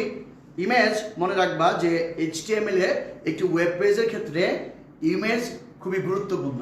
ইমেজ বা ছবি খুবই গুরুত্বপূর্ণ, কারণ তুমি যদি তোমার একটা ওয়েব পেজে ইমেজ দাও, তাহলে দেখবা সেই ওয়েব পেজটা অনেক বেশি দৃষ্টিনন্দন হয়ে যায়। সো ইমেজ দেওয়ার জন্য আমাদের যে ট্যাগ সেটা হচ্ছে image tag, IMG tag, right? Okay, image দেওয়ার জন্য যে ট্যাগ সেটি হচ্ছে তোমার মনে করো যে IMG ট্যাগ। অনেকেই জানো তোমরা, রাইট? এই লেভেলে অনেকেই জানার কথা জানলাম। IMG ট্যাগ দেখো ইমেজের জন্য কি লাগবে? IMG দিলাম আমরা, এখানে আসলাম। ওকে, এখানে দেখো IMG ট্যাগ ইমেজ ট্যাগ দিলাম। এরপরে দেখবা যেটা সেটা হচ্ছে এই SRC এর ফুল ফর্ম কি বলো তো? ইয়েস, SRC মানে সোর্স। এরপরে এখানে ইউআরএলটা দিব। ইউআরএল এর ফুল ফর্ম অনেকে বলে ইউনিভার্সাল রিসোর্স লোকেটর, অনেকে বলে তোমার মনে করো যে ওকে ইউনিফর্ম রিসোর্স লোকেটর। তুমি যে কোনো একটা দিতে পারো, তবে ইউনিফর্ম রিসোর্স লোকেটরটাই বা ইউনিভার্সাল রিসোর্স লোকেটরটা ব্যবহার করাটাই বেশি ভালো। ইউআরএল মানে একটা ওয়েবসাইটের ঠিকানা বা একটা পেজের ঠিকানা বা একটা ছবির ঠিকানা। সো আমরা চলে যাই, এখানে মনে করো একটা ছবি দেখি যে কি আছে। সেখানে মনে করো সে ফর এক্সাম্পল মনে করো এখানে মাসুদ স্যার নামে একটা ছবি আছে, রাইট? ওকে, আমরা একটু মাসুদ স্যারের প্রপার্টিসে যাব, যে এখানে দেখি ছবিটার টাইপ কি। ইয়েস, তোমরা দেখতে পাচ্ছ এখানে ছবিটার নাম মাসুদ স্যার, টাইপ হচ্ছে জেপিজি। টাইপটা কি বলতো? জেপিজি। জেপিজি মানে joint photographic group, joint photographic group. এরকম আরো কয়েকটা ইমেজ টাইপ থাকে, সেটা কি? JPEG, joint photographic expert group. PNG, portable network graphics. GIF, graphics interchange format, right? তারপরে তোমাকে যদি বলা হয় যে তোমার এই ইমেজের কতগুলো এক্সটেনশনের নাম বলো, very simple, PNG, JPG, JPEG, GIF. তারপরে মনে করো যে এই টাইপের তোমার মনে করো বিটম্যাপ একটা আছে, সেটা হচ্ছে bitmap, BMP, bitmap image file. So ফাইলটা হচ্ছে জেপিজি। আমার এই যে তোমার যে পেজটা যেখানে আমি কোড করতেছি সেটাও আছে ডেস্কটপে, ছবিটাও আছে ডেস্কটপে। তো ভেরি সিম্পল, আমি কি করব, এখানে যে নামে আছে মনে করো Masud sir. Okay, Masud sir কি আছে একটু দেখে নেই, স্পেসে যাই আমরা। ইয়েস, ডিরেক্ট মাসুদ স্যার দিয়ে দেওয়া আছে। দেন আমরা যেটা করবো .jpg, এখানে গেলাম। আমরা যাওয়ার পরে খেয়াল করে দেখো এখানে যখন যাবা, ওকে, আমরা যখন যাচ্ছি তখন দেখতে পাই এটার যে তোমার আউটপুটটা একটু দেখে আসি। আমরা গুগল ক্রমে যাই, তুমি ফায়ারফক্সও দেখতে পারো। আচ্ছা একটু বলো তো, এই যে ব্রাউজার, এই ব্রাউজারের মধ্যে প্রথম ব্রাউজার কোনটা? অনেক তো ব্রাউজার আছে, Google Chrome, Mozilla Firefox, Opera, আরো অনেক ব্রাউজার আছে। এর মধ্যে সবচেয়ে প্রথম ব্রাউজারের নাম কি? কেউ বলতে পারবা? কারা কারা বলতে পারে একটু আমাদের জানো। দেখো, ও মাই গড, এই ছবিটা আসছে ঠিকই, কিন্তু অনেক বড় আকারে একটা ছবি আসছে, দেখো অনেক বড় আকারে। তাহলে যেটা করতে হবে, এই ছবির উইথ বা হাইট চেঞ্জ করতে হবে, WIDTH, উইথ চেঞ্জ করতে হবে। এখানে দেখো উইথ যদি দাও 300, এটা কিন্তু পিক্সেলে, তুমি ইচ্ছা করলে পার্সেন্টেজও দিতে পারো। তাহলে দেখো এই যে ছবি ছোট হয়ে আসলো 300, আমি আরো কমায় দেই, 300 জায়গায় মনে করো যে 200 দেই। ওকে, দেখো 200 দিলে কি হয়, 200 দিলে পেজের আমাদের ইমেজের সাইজ কিন্তু আরো ছোট হলো, রাইট? এটা হলো উইথ। আমরা চাইলে এখন হাইটও চেঞ্জ করতে পারি, HEIGHT, হাইট। আমরা যখন হাইট চেঞ্জ করব তখন মনে করো সেখানেও দিলাম, মনে করো হচ্ছে ফর এক্সাম্পল 250। তাহলে তুমি হাইটের ব্যাপারটা বুঝতে পারবে। যখন হাইট আসলো, এখানে দেখো এই যে হাইট চেঞ্জ হবে, তুমি আরো ছোট করতে পারো অবশ্য। এখানে এটাকে এক কাজ করে দাও, 100 করে দিই এটাকে, উইথটাকে 100 পিক্সেল। ওই যে আমাদের ব্রাউজারটা কিন্তু অনেক বড় রাখছি, এই কারণে দেখা যাচ্ছে, কারণ আমরা ব্রাউজারটা কিন্তু এখান থেকে বড় করেছি। দেখো 300% বড় করে রাখছি। অ্যাকচুয়ালি 100% যখন করবা এটা দেখতে কিন্তু এতটুকু মনে হবে, রাইট? ওকে, আমরা এখানে যে এই যে দেখো একটু বড় করে রাখছি তোমাদের সুবিধার্থে, রাইট? তোমরা যেন খুব সহজেই ক্যামেরা থেকে দেখতে পাও, রাইট? অনেকে আছো দেখা যাচ্ছে। তো আমরা এই ছবি যে যুক্ত করলাম, এটাকে একটা কাজ করি, হাইট করলাম, উইথ করলাম, এটাকে একটা কাজ করি, অ্যালাইন করি। ওকে, অ্যালাইন। ওকে, অ্যালাইন যদি করি, অ্যালাইন আমরা কি করতে পারি, রাইট করতে পারি। ওকে, অ্যালাইন রাইট দিলাম আমরা, অ্যালাইন রাইট। সেই অ্যালাইন রাইটে কি হয়, এই দেখো রাইটে চলে গেল। ছবিটাকে তুমি ডানে, বামে, অথবা তোমার মনে করো যে উপর দিকে বিভিন্নভাবে তুমি সরাতে পারো, রাইট? আমি ছবিটার উইথটাকে আরেকটু চেঞ্জ করে দিলাম, যা দেখতে একটু সুন্দর হবে। এই দেখো ছবিটা আরো ভালো আসছে। সো ডানাভাবে তুমি কিন্তু সরাতে পারো, রাইট? এবার যেটা করো, নর্মালি কি থাকে, নর্মালি থাকে তোমার হচ্ছে কোথায় থাকে, নর্মালি থাকে হচ্ছে তোমার লেফটে। ওকে, লেফটে দিয়ে দাও, লেফটে দিয়ে দাও, আমরা দিলাম। আমরা দেখো শেষ মুহূর্তে আরেকবার এই ট্যাগগুলো একটু ঝালাই করে নিচ্ছি, এটা যেন তোমাদের জন্য সবাই যেন দেখতে পাও, রাইট? এখন তোমাকে একটা প্রশ্ন করি, সেটা হচ্ছে যে মনে করো এই যে ছবিটা ডানে নিতে পারো, বায়ে নিতে পারো, কিন্তু আমি চাই ঠিক এখান থেকে শুরু হবে, অর্থাৎ এখান থেকে শুরু, এখান থেকে, অথবা এখান থেকে শুরু হবে। তখন তুমি কি করবা? এই জায়গাটার নাম তো কোনো নির্দিষ্ট নাম নাই, এটা তোমার মনে করো যে ডানো না, বায়ও না, মাঝখানেও না। তাহলে যেটা করতে হবে, এখানে তুমি আরেকটা ট্যাগ ইউজ করবা, সেটা মানে অ্যাট্রিবিউট ইউজ করবা, ভি স্পেস। কি ইউজ করবা বলো তো? V space. ভি স্পেস কি দিবা? Vertical space. সেখানে তুমি যাও, যে তুমি মনে করো যে 20 দিলা, মনে করো 20, এটা একটা পিক্সেলের মান। ওকে, এই দেখো আগে যা ছিল তার থেকে কিন্তু নিচে নেমে আসছে, রাইট? এ থেকে বুঝতে পারছো ভার্টিক্যাল মানে কি, উপর নিচে তোমার মনে করো স্পেস তৈরি করতেছি আমি। এখন আমি 20-এর জায়গায় মনে করো সে ফর এক্সাম্পল তোমাদের এখানে 30 দিয়ে দিলাম। 20-এর জায়গায় 30 দিলে কি হবে বলতে পারবা? এই দেখো ছবিটা কিন্তু আরো নিচে নামলো। এইভাবে করে তুমি এইচ স্পেসও ইউজ করতে পারো, এইচ স্পেস। ইমেজ ট্যাগটা কিন্তু খুবই গুরুত্বপূর্ণ। আজকে আমরা চ্যাপ্টার 4-এর কিছু প্রশ্ন নিয়ে আলোচনা করবো, একটু পরে দেখবা যে কোশ্চেনগুলো তোমাদের দেখাবো। আরেকদিন তো এমসিকিউ নিয়েও যাবো, কারা এমসিকিউ চাও সেটা নিয়ে কিন্তু আমাদের গতকালকে অনেকগুলো এসএমএস তোমরা করেছো, সেগুলো আমরা দেখেছি। ওকে, আমাদের সাজিদিন আসো তোমরা আবারও, thank you so much. Okay, board দেখা যাচ্ছে এখন। ওকে, অনেক ধন্যবাদ, রাইট? এরপরে দেখো এইচ স্পেস যদি আমরা এখানে 45 দিয়ে দেই, মনে করো 40 দিয়ে দেই, তাহলে আমাদের যেটা হয় সেটা হচ্ছে এই দেখো 40 এদিক থেকে এদিক চলে যাচ্ছে, রাইট? তাহলে এটা পারি। এবং মনে করি যে ইমেজ ট্যাগটা আছে, এর সামনে যদি আমি একটা মার্কিউ ট্যাগ বসায় দিই, মার্কিউ ট্যাগ, এই পাশে যদি একটা মার্কিউ ট্যাগ বসায় দিই, তাহলে কি হয়, এই দেখো একটা মার্কিউ ট্যাগ বসায় দিলাম, এখানে দেখবা যে আরো একটা ট্যাগ আসবে। এই দেখো এখন একটা ঘটনা ঘটবে, ছবি কিন্তু ঘুরতেছে, রাইট? তাহলে দেখো ইমেজ কিন্তু ঘুরতেছে। এখন এই যে ইমেজ ঘুরতেছে, ইমেজ কিভাবে ঘুরে? মার্কিউ ট্যাগের মাধ্যমে ঘুরছে, রাইট? সো আমরা কিন্তু এটা এখন বুঝতে পারছি যে ইমেজ কিভাবে ঘুরে। ইয়েস, তোমরা ইতিমধ্যে অনেকেই জয়েন করছো, thank you so much, thank you. সবাইকে জানাও ক্লাস হচ্ছে আইসিটি ক্লাস, কে কোথায় আছো?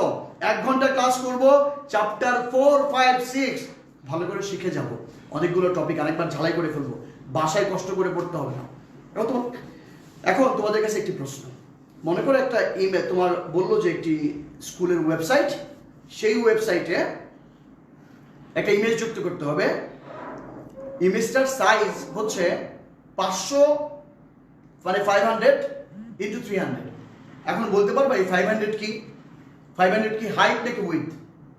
আর 300 যেটা আছে 300 রেখে হাইট নাকি উইথ? মনে রাখবা এই যে প্রথম যে মানটা দেওয়া থাকে সেটা কিন্তু উইথ। কিসের মান বলো তো? প্রশ্ন উইথ। পরের যে মানটা দেওয়া থাকে সেটা কিন্তু হাইট।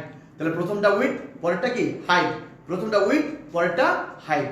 সো আমরা দেখতে পাচ্ছি যে এই যে ইমেজ ঘুরতেছে, এই যে ইমেজটা ঘুরলো, রোটেট করলো, এই রোটেট কিন্তু করে কিসের মাধ্যমে? রোটেট করে হচ্ছে তোমার মার্কি ট্যাগের মাধ্যমে। এই দেখো মার্কি ট্যাগের মাধ্যমে, রাইট? সো মার্কি ট্যাগের মাধ্যমে এটা রোটেট করলো। এরপরে আমরা ভি স্পেস পাইলাম, এইচ স্পেস পাইলাম। আমরা প্রায়ই দেখবা ছবির মধ্যে একটা ঘটনা ঘটাই। দেখো টাইটেল মনে করে দিলাম এখানে, say for example title Masud sir, okay, Masud Hasan, okay, এটা আমার পেজের নাম, জানো তো? মাসুদ হাসান পেজে আজকে যে একটু একটা লাইক দিয়ে আসবো সবাই, তাহলে অনেক বেশি আপডেটও সেখান থেকে পাবা। ওকে, আমি একটু এক কাজ করি, তোমাদের সুবিধার্থে মার্কিউ ট্যাগটাকে অফ করে দিই, বন্ধ করে দিই। ওকে, এই যে মার্কিউ ট্যাগটাকে আমি সরিয়ে দিচ্ছি এখন, তাহলে ছবিটা আর কি করবে না? ও রোটেট করবে না। Very simple, right? ওকে, তো আমরা দেখি এখন পরের পার্টটা কি হয়। পরের পার্টে এই জায়গাটা দেখো, এই যে দেখো মার্কিউ ট্যাগ। এখন একটা কাজ করি, দেখো আমরা এখানে এই যে মাউসটা ধরলাম মাসুদ হাসান, এখানে ধরলাম মাসুদ হাসান, এখানে ধরলাম মাসুদ হাসান, অর্থাৎ যেখানে তুমি ধরো না কেন সেখানে কিন্তু একটা লেখা ভেসে উঠতেছে, রাইট? এই যে লেখা ভেসে উঠতেছে সেটা হচ্ছে টাইটেলের কারণে। দেখবে যে ফেসবুকে কোনো সময় ধরলে যে ধরি টাইটেলের কারণে ব্যাপারটা আসে। অর্থাৎ তুমি যদি চাও যে মাউস ধরার সাথে সাথে তোমার লেখা ভেসে উঠবে, তাহলে তুমি কিন্তু এই কাজটা করতে পারো। ওকে, ভেরি সিম্পল, টাইটেল করতে পারো। এবার আসো, পরীক্ষায় একটা ঘটনা ঘটে প্রায়, তোমাদেরকে বলে যে তোমার এটাকে তুমি কিন্তু ইমেজ বর্ডার দিতে পারো, right? Image border, border colour, এগুলো সব দিতে পারো। ইমেজ বর্ডার একটু দিয়ে দিই না, ইমেজ বর্ডার। ওকে, ইমেজ বর্ডার, আমরা যদি এখানে ইমেজ বর্ডার দিই, ইমেজ বর্ডার খেয়াল করো, আমরা মনে করো এখানে দিলাম 20 মানে 20 পিক্সেল, তাহলে তুমি এটা আউটপুটটা একটু দেখতে পারবা। এই দেখো একটা বর্ডার কিন্তু হয়েছে, রাইট? সো তুমি কিন্তু একটা ছবি দিয়ে 8-10টা ছবি দিয়েও কিন্তু একটা ওয়েব পেজ তৈরি করতে পারো, খুব সহজেই কিন্তু তৈরি করতে পারো। ওকে, এবার পরের পার্টটি দেখো, সেখানে যেটা হচ্ছে কোনো কারণে ছবিটা আমি যদি ভুল করে ফেলি, মনে করো মাসুদ স্যার এখানে আছে, জেপিজি আছে, মনে করো আমি জেপিজি দিয়ে দিলাম, রাইট? জেপিজি দিয়ে দিলাম, মানে এক্সটেনশনটা ভুল করে ফেললাম। তাহলে এখানে গেলাম, ও মা ছবি নাই। এই যে ছবি নাই হয়ে গেল, এখন তোমাকে যদি বলি আয়মান এই ছবিটা ঠিক করে দাও, তো আয়মান পারবে না, কারণ আয়মান তো জানেই না এটা কিসের ছবি ছিল। এখানে একটা ইনফরমেশন থাকা দরকার আমাদের, তাই না? তো আমি যদি মনে করো 20টা ছবি থাকতো, মনে করো 20টা ফুলের নাম থাকতো, কোন কোন ফুলের ছবি নাই সেটা তোমাকে জানতে হবে। তাই এখানে একটা নাম দিয়ে দিব, আর সেটার জন্য আমরা একটা অ্যাট্রিবিউট ইউজ করি, ALT। ওকে, ALT, ALT মানে alter tag. Okay, Masud sir ICT, Masud sir কি দিবা? Masud sir ICT. Very simple, এখানে যাবা মাসুদ স্যার আইসিটি দিবা, দেওয়ার পরে দেখো এই যে এখানে দেখো মাসুদ স্যার আইসিটি চলে আসছে। তার কারণে মানে বোঝা যাচ্ছে মাসুদ স্যার আইসিটির মানে মাসুদ স্যারের ছবিটা এখানে নাই। তার মানে তোমাকে যদি এখন বলা হয় অল্টার ট্যাগ কি, মানে ALT কি, সবাই খাতায় লেখো। খাতা বের করছো কে কে? ইয়েস, ওকে, লেখো লেখো বা শোনো, মনোযোগ দিয়ে শোনো। ALT এর পূর্ণরূপ হচ্ছে অল্টারনেটিং টেক্সট। এটি ইমেজ ট্যাগের একটি অ্যাট্রিবিউট। যদি কোনো কারণে ব্রাউজার ইমেজ বা ছবি লোড বা প্রদর্শন করতে ব্যর্থ হয়, তবে ALT-র ভ্যালু ইমেজের পরিবর্তে প্রদর্শিত হয়, রাইট? এতে করে সহজেই একজন একজন ডেভেলপার বা ইউজার বুঝতে পারে কোন ছবিটি হারিয়ে গিয়েছে। অর্থাৎ এটি হারিয়ে যাওয়া ছবি সম্পর্কে আমাদের কি দেয়? আপডেট দেয়। উই গেট মানে আমরা আপডেট পাই। তাহলে কি হয়? সহজেই মানে যে কোনো ডেভেলপার বা ব্যক্তি ছবিটা যদি পরবর্তীতে তোমার মনে করে আবার ঠিক করতে চায়, ঠিক করতে পারে। এখন কি কি কারণে ব্রাউজার ইমেজ লোড করতে ব্যর্থ হয়? কি কি কারণে ব্রাউজার ইমেজ লোড বা প্রদর্শন করতে ব্যর্থ হয়? নাম্বার 1, যদি ছবিটার নামে ভুল থাকে। মনে করো ওইখানে মাসুদ স্যার লেখা আছে, এখানে স্পেস আছে, তুমি স্পেস দাও নাই, তুমি আন্ডারস্কোর দিছো, তাহলে হবে না। মনে করো সেখানে বানান একরকম, এখানে আরেক রকম, তাহলে হবে না। অ্যান্ড যদি তোমার এক্সটেনশনে ভুল থাকে। মনে করো ছবিটার এক্সটেনশন আছে জেপিজি, তুমি দিয়েছো জেপিইজি, তাহলে কিন্তু হবে না, রাইট? এই জিনিসগুলো খেয়াল রাখবা, ওকে? তাহলে আমরা খুব সহজে কিন্তু ইমেজটা বুঝে গেলাম। এবার পরেরটা যেটা দেখতে পাই সেটা হচ্ছে যে আমাদের অল্টারনেটিভ ট্যাগসও বুঝে গেলাম। আমরা ইমেজ ট্যাগের এখান থেকে যাই। আমাদের পরের যে ট্যাগ, আমরা এইচএসসির সাজেশন নিয়ে কথা বলছিলাম, আমরা দেখবো যে একটির পর একটা কি আসবে। এই চ্যাপ্টার থেকে তুমি আর কি কি পড়বা সেটা একটু জেনে রাখো। সেটা হচ্ছে তোমার, আমরা দেখো এই ওয়েবসাইট পাবলিশিং এর যে ধাপগুলো নিশ্চয়ই মনে আছে, তোমাদের একটু বই খুলতে বলছিলাম। মনে রাখবা যে একটা ইন্টারনেটে ওয়েবসাইট খুলতে গেলে, তুমি যদি ইন্টারনেটে ওয়েবসাইট খুলতে যাও, তোমাকে 4টা স্টেপ অবশ্যই ফলো করতে হবে। নাম্বার 1 কি? তোমাকে ডোমেইন নেম রেজিস্ট্রেশন করতে হবে। মানে প্রত্যেকটা ওয়েবসাইটের একটি নির্দিষ্ট ঠিকানা থাকে যা অক্ষর ব্যবহার করে দেওয়া হয়। ডোমেইন নেম কাকে বলে বলো তো? প্রত্যেকটি ওয়েবসাইটের একটি নির্দিষ্ট ঠিকানা থাকে যা অক্ষর ব্যবহার করে দেওয়া হয়। এই যে অক্ষর ব্যবহার করে যদি দাও সেটা হচ্ছে domain name, right? Domain name বিভিন্ন সাইট থেকে তুমি কিনতে পারো, রাইট? তুমি যে দেখো কতগুলো যে বিভিন্ন সাইট আছে, GoDaddy, whois.com, এইসব জায়গায় যাও যে তুমি কিন্তু ডোমেইন নেম কিনতে পারো। বাংলাদেশে অনেকগুলো সাইট আছে, সেখান থেকে তুমি কিন্তু কিনতে পারো, রাইট? সো ডোমেইন নেম কেনার পরে তোমাকে যেটা করতে হবে, তুমি ওয়েব পেজটা ডিজাইন করতে হবে। ওয়েব পেজ ডিজাইন করার পরে সেটাকে করতে হবে সার্ভারে আপ করতে হবে। সার্ভারে আপ করার পরে সার্চ ইঞ্জিনে কানেক্ট করতে হবে। তাহলে নাম্বার 1, ইন্টারনেটে ওয়েবসাইট পাবলিশিং এর জন্য কয়টা কাজ করতে হবে? 4টা। ইন্টারনেটে ওয়েবসাইট পাবলিশিং এর জন্য 4টা কাজ করতে হবে। Number 1, domain name registration. Number 2, website design. Number 3, সার্ভারে আপলোড। আর নাম্বার 4, এই সার্ভারের সাথে এসইও করতে হবে, যেটা গেলে সার্চ ইঞ্জিন অপটিমাইজেশন করতে হবে, যাতে সহজেই মানুষ তোমার ওয়েবসাইটে খুঁজে পেতে পারে। এন্ড দেন আমরা তো ফরম্যাটিং ট্যাগের কথা বললাম, টেক্সট বার ট্যাগ দেখলা, ইমেজ ট্যাগ দেখলা, লিস্ট ট্যাগ দেখলা, টেবিল ট্যাগ দেখবা। বাবা তোমাদেরকে বারবার বলি, আমাদের যেহেতু আজকে এটা লাইভ ক্লাস, আমরা পুরোটাকে সব দেখাইতে পারবো না, কিন্তু তারপরে তোমাকে মনে করো যে এই ধরনের টেবিল তোমাদের কিন্তু পরীক্ষায় আসবে। আমি একটু তোমাদের জাস্ট এক্সাম্পলগুলো একটু দেখাই দিচ্ছি। টেবিলের জন্য তুমি কি কি করবা একটু সবাই দেখো। কে কে টেবিল ট্যাগ জানো ভালো করে আমাদেরকে জানাও, রাইট? এই দেখো, তোমরা যখন এই টেবিল ট্যাগগুলো করবা, এই টেবিলগুলো হচ্ছে টেবিল ট্যাগে কি কি ট্যাগ লাগে? নাম্বার 1 টেবিল লাগে, নাম্বার 2 ক্যাপশন লাগে, টিআর মানে টেবিল রো, টিএইচ মানে টেবিল হেডার, টিডি মানে টেবিল ডাটা বা ডাটা সেল। এখানে দেখো, তোমাকে যদি বলা হয় এই ধরনের একটা টেবিল তৈরি করো, সেটা কি বলো তো? Table with rho span. এই যে এইটার একটা রো, দুইটা রো, তিনটা রো, একটা কলাম, দুইটা কলাম, তিনটা কলাম। কিন্তু এখানে দেখো, এই একটা রো আর এই একটা রো মিলে একটা রো হয়ে গেছে, তাই এটাকে বলা হচ্ছে রো স্প্যান। কি বলো বাবা? Rho span. যদি বলা হয় তোমাকে রো স্প্যান এবং কল স্প্যান কাকে বল, তখন তুমি বলবা, আমি আবারও বলছি, লিখে নাও, রো স্প্যান এবং কল স্প্যান কি? তাহলে বলবা রো স্প্যান এবং কল স্প্যান হচ্ছে তোমার কি বলো তো? টিএইচ বা টিডি ট্যাগের অ্যাট্রিবিউট।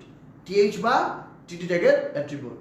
রো স্প্যান তখনই ব্যবহার করা হয় যখন দুই বা ততোধিক রোকে একটি রোতে পরিণত করতে হয়, এবং কল স্প্যান তখনই ব্যবহার করতে হয় যখন দুই বা ততোধিক কলামকে একটি কলামে পরিণত করতে হয়। সো আমরা রো স্প্যান ব্যাপারটা বুঝে গেলাম, কল স্প্যান ব্যাপারটা কিন্তু বুঝে গেলাম। সো এই ধরনের টেবিলে কিন্তু তুমি একটা কোড লিখে ফেলতে পারো। স্ক্রিনশট নাও, কোডটা লিখে পরবর্তীতে আমাদের কমেন্টে জানাও। আমি জানি তোমরা অলরেডি এগুলো পারো, তোমাদের প্রিপারেশন কমপ্লিট। তারপরে কিন্তু আমরা বলছি যে প্রতিদিন একটা চ্যাপ্টার নিয়ে কিন্তু আমরা আসবো, একদম পুরো topic by topic, chapter by chapter কিন্তু আমরা আলোচনা করবো, রাইট? ওকে, এরপরে দেখো এই যে কল স্প্যান, অর্থাৎ তোমার খেয়াল দেখো, অসোসিয়াল ICT, JSC ICT, Bangla, English, SSC ICT, physics, HSC ICT, তোমরা অনেক বড়, তাই না? ফিজিক্সের এখানে দেখো, তাহলে দেখবা এই যে এই একটা কলম, এই একটা কলম, এই দুইটা কলম নিয়ে একটা কলম হয়েছে, তাহলে একটা কল স্প্যান। এখানে কল স্প্যান কোথায় ব্যবহার করতে হয় সেগুলো তুমি জানো। আমি HTML নিয়ে 1 ঘন্টা একটা ক্লাস দেবো, শুধু HTML পড়াবো, বাস রো স্প্যান কল স্প্যান পাবো। কিন্তু তোমাদের পরীক্ষায় সাধারণত এই ধরনের টেবিল আসবে, খেয়াল করে দেখবা, যেখানে এটা হলো কি বলতো? কল স্প্যান, আর এটা কি বলতো? রো স্প্যান, তাই না? হ্যাঁ, এই যে কল স্প্যান, একটা দুইটা তিনটা মিলে হয়েছে কল স্প্যান। আর এই পাশে কি হয়েছে তোমার, মনে করো যে এখানে এই একটা রো, দুইটা রো, তিনটা রো মিলে একটা রো হয়ে গেছে, এটা হচ্ছে তোমার row span. So row span, col স্প্যানের ব্যবহার দিয়েও তুমি কিন্তু কোড করবা, এগুলো তোমার পরীক্ষা আসবে। এরপরে আমাদের হাইপার লিঙ্কের জন্য যে তোমার মনে করো ট্যাগগুলো থাকে, এটা একটু দেখে নিবা। হাইপার লিঙ্কের জন্য ব্যবহার করা ট্যাগ হচ্ছে এ ট্যাগ, মানে anchor tag, right? AHREF, hyper link reference URL text, এটা তো তুমি জানো। হাইপার লিঙ্কের যে তোমার মনে করো যে এগুলো আছে, লিঙ্ক কত প্রকার? লিঙ্ক হচ্ছে নর্মালি 5 প্রকার: internal link, local link, external link, global link, link with image, link with email. এই জিনিসগুলো কিন্তু তোমাকে জানতে হবে, রাইট? সো আমরা এগুলো জানলাম। তাহলে আমরা বেশি সময় নষ্ট না করে আমরা সহজেই ফাইনালি তোমাদেরকে যে জিনিসগুলো জানিয়ে দিচ্ছি সেটি হচ্ছে কি কি কাজ করবে এখান থেকে নর্মালি তুমি কি করবা, টেবিল ট্যাগটা ভালো করে পড়বা, ইমেজ ট্যাগটা ভালো করে পড়বা। টেবিলের সাথে তুমি যদি ইমেজ পড়তে পারো, তারপরে তুমি হাইপার লিঙ্কটাও মাঝে মাঝে দেখবা যে অনেক সময় একটা লেখা থাকে, মনে করো প্রথম আলো, এটার নিচে মনে করো আন্ডারলাইন করা আছে, তাহলে বুঝতে হবে এটা একটা হাইপার লিঙ্ক, রাইট? সেই হাইপার লিঙ্ক কিভাবে দিতে হয় সেটা দিতে হবে। এন্ড তোমার মনে করো ছোটখাটো বিষয়গুলো তোমাকে টেবিল, লেখা পরিবর্তন করা, কালার পরিবর্তন করা, এইচটিএমএল কালার পরিবর্তন করা যায় 3 ভাবে, এই জিনিসগুলো কিন্তু খেয়াল করতে হবে। চলো আমরা বিগত সালে কিছু কোশ্চেন আসছে, এরকম কিছু কোশ্চেন এইচটিএমএল থেকে দেখে আসি, রাইট? ওকে, আমরা এইচটিএমএল এর কিছু কোড দেখে আসি, সেগুলো কি কি থাকে তোমাদের একদম প্রথম থেকে যদি যেতে পারি। আমরা একটু বড় করে তোমাদের দেখাতে চাই কি কি কোশ্চেন আসে। একটা কোশ্চেন তোমাদের যদি দেখাই দিই, মনে করো সে ফর এক্সাম্পল এইটা মনে করো, একটা দেখতে পাচ্ছ নিশ্চয় যে নিচে একটা টেবিল দেখো, রোল নাম্বার, নেম, রেজাল্ট। এখন বলো সার্চ ইঞ্জিন কি, ওয়েবসাইটের কাঠামো বলতে কি বুঝো, উদ্দীপকের আউটপুটটি পাওয়ার জন্য এইচটিএমএল ভাষায় প্রোগ্রাম লেখো। নেম রেজাল্ট বা বার্থডে একটি কলাম যুক্ত করে এতে জন্ম তারিখ এন্ট্রি করার জন্য প্রোগ্রামে কি ধরনের পরিবর্তন করতে হবে, অর্থাৎ নতুন আরেকটা জিনিস আনতে হবে। ভেরি সিম্পল, তোমাকে এই টেবিল তৈরি করা কিন্তু জানতে হবে। টেবিল তৈরি কিন্তু তুমি পারো, কোনো অসুবিধা নেই। সার্চ ইঞ্জিন কাকে বলে? সার্চ ইঞ্জিন হচ্ছে এক প্রকার অ্যাপ্লিকেশন টুল, যা ইন্টারনেট থেকে ইন্টারনেটের হাজার হাজার তথ্য থেকে আমাদের যে কোনো একটি তথ্য সহজেই খুঁজে বের করতে সাহায্য করে, মানে অজস্র তথ্য থেকে একটি তথ্য খুঁজে বের করতে আমাদের সাহায্য করে। সো ভেরি সিম্পল, আমরা সার্চ ইঞ্জিনকে জেনে গেলাম।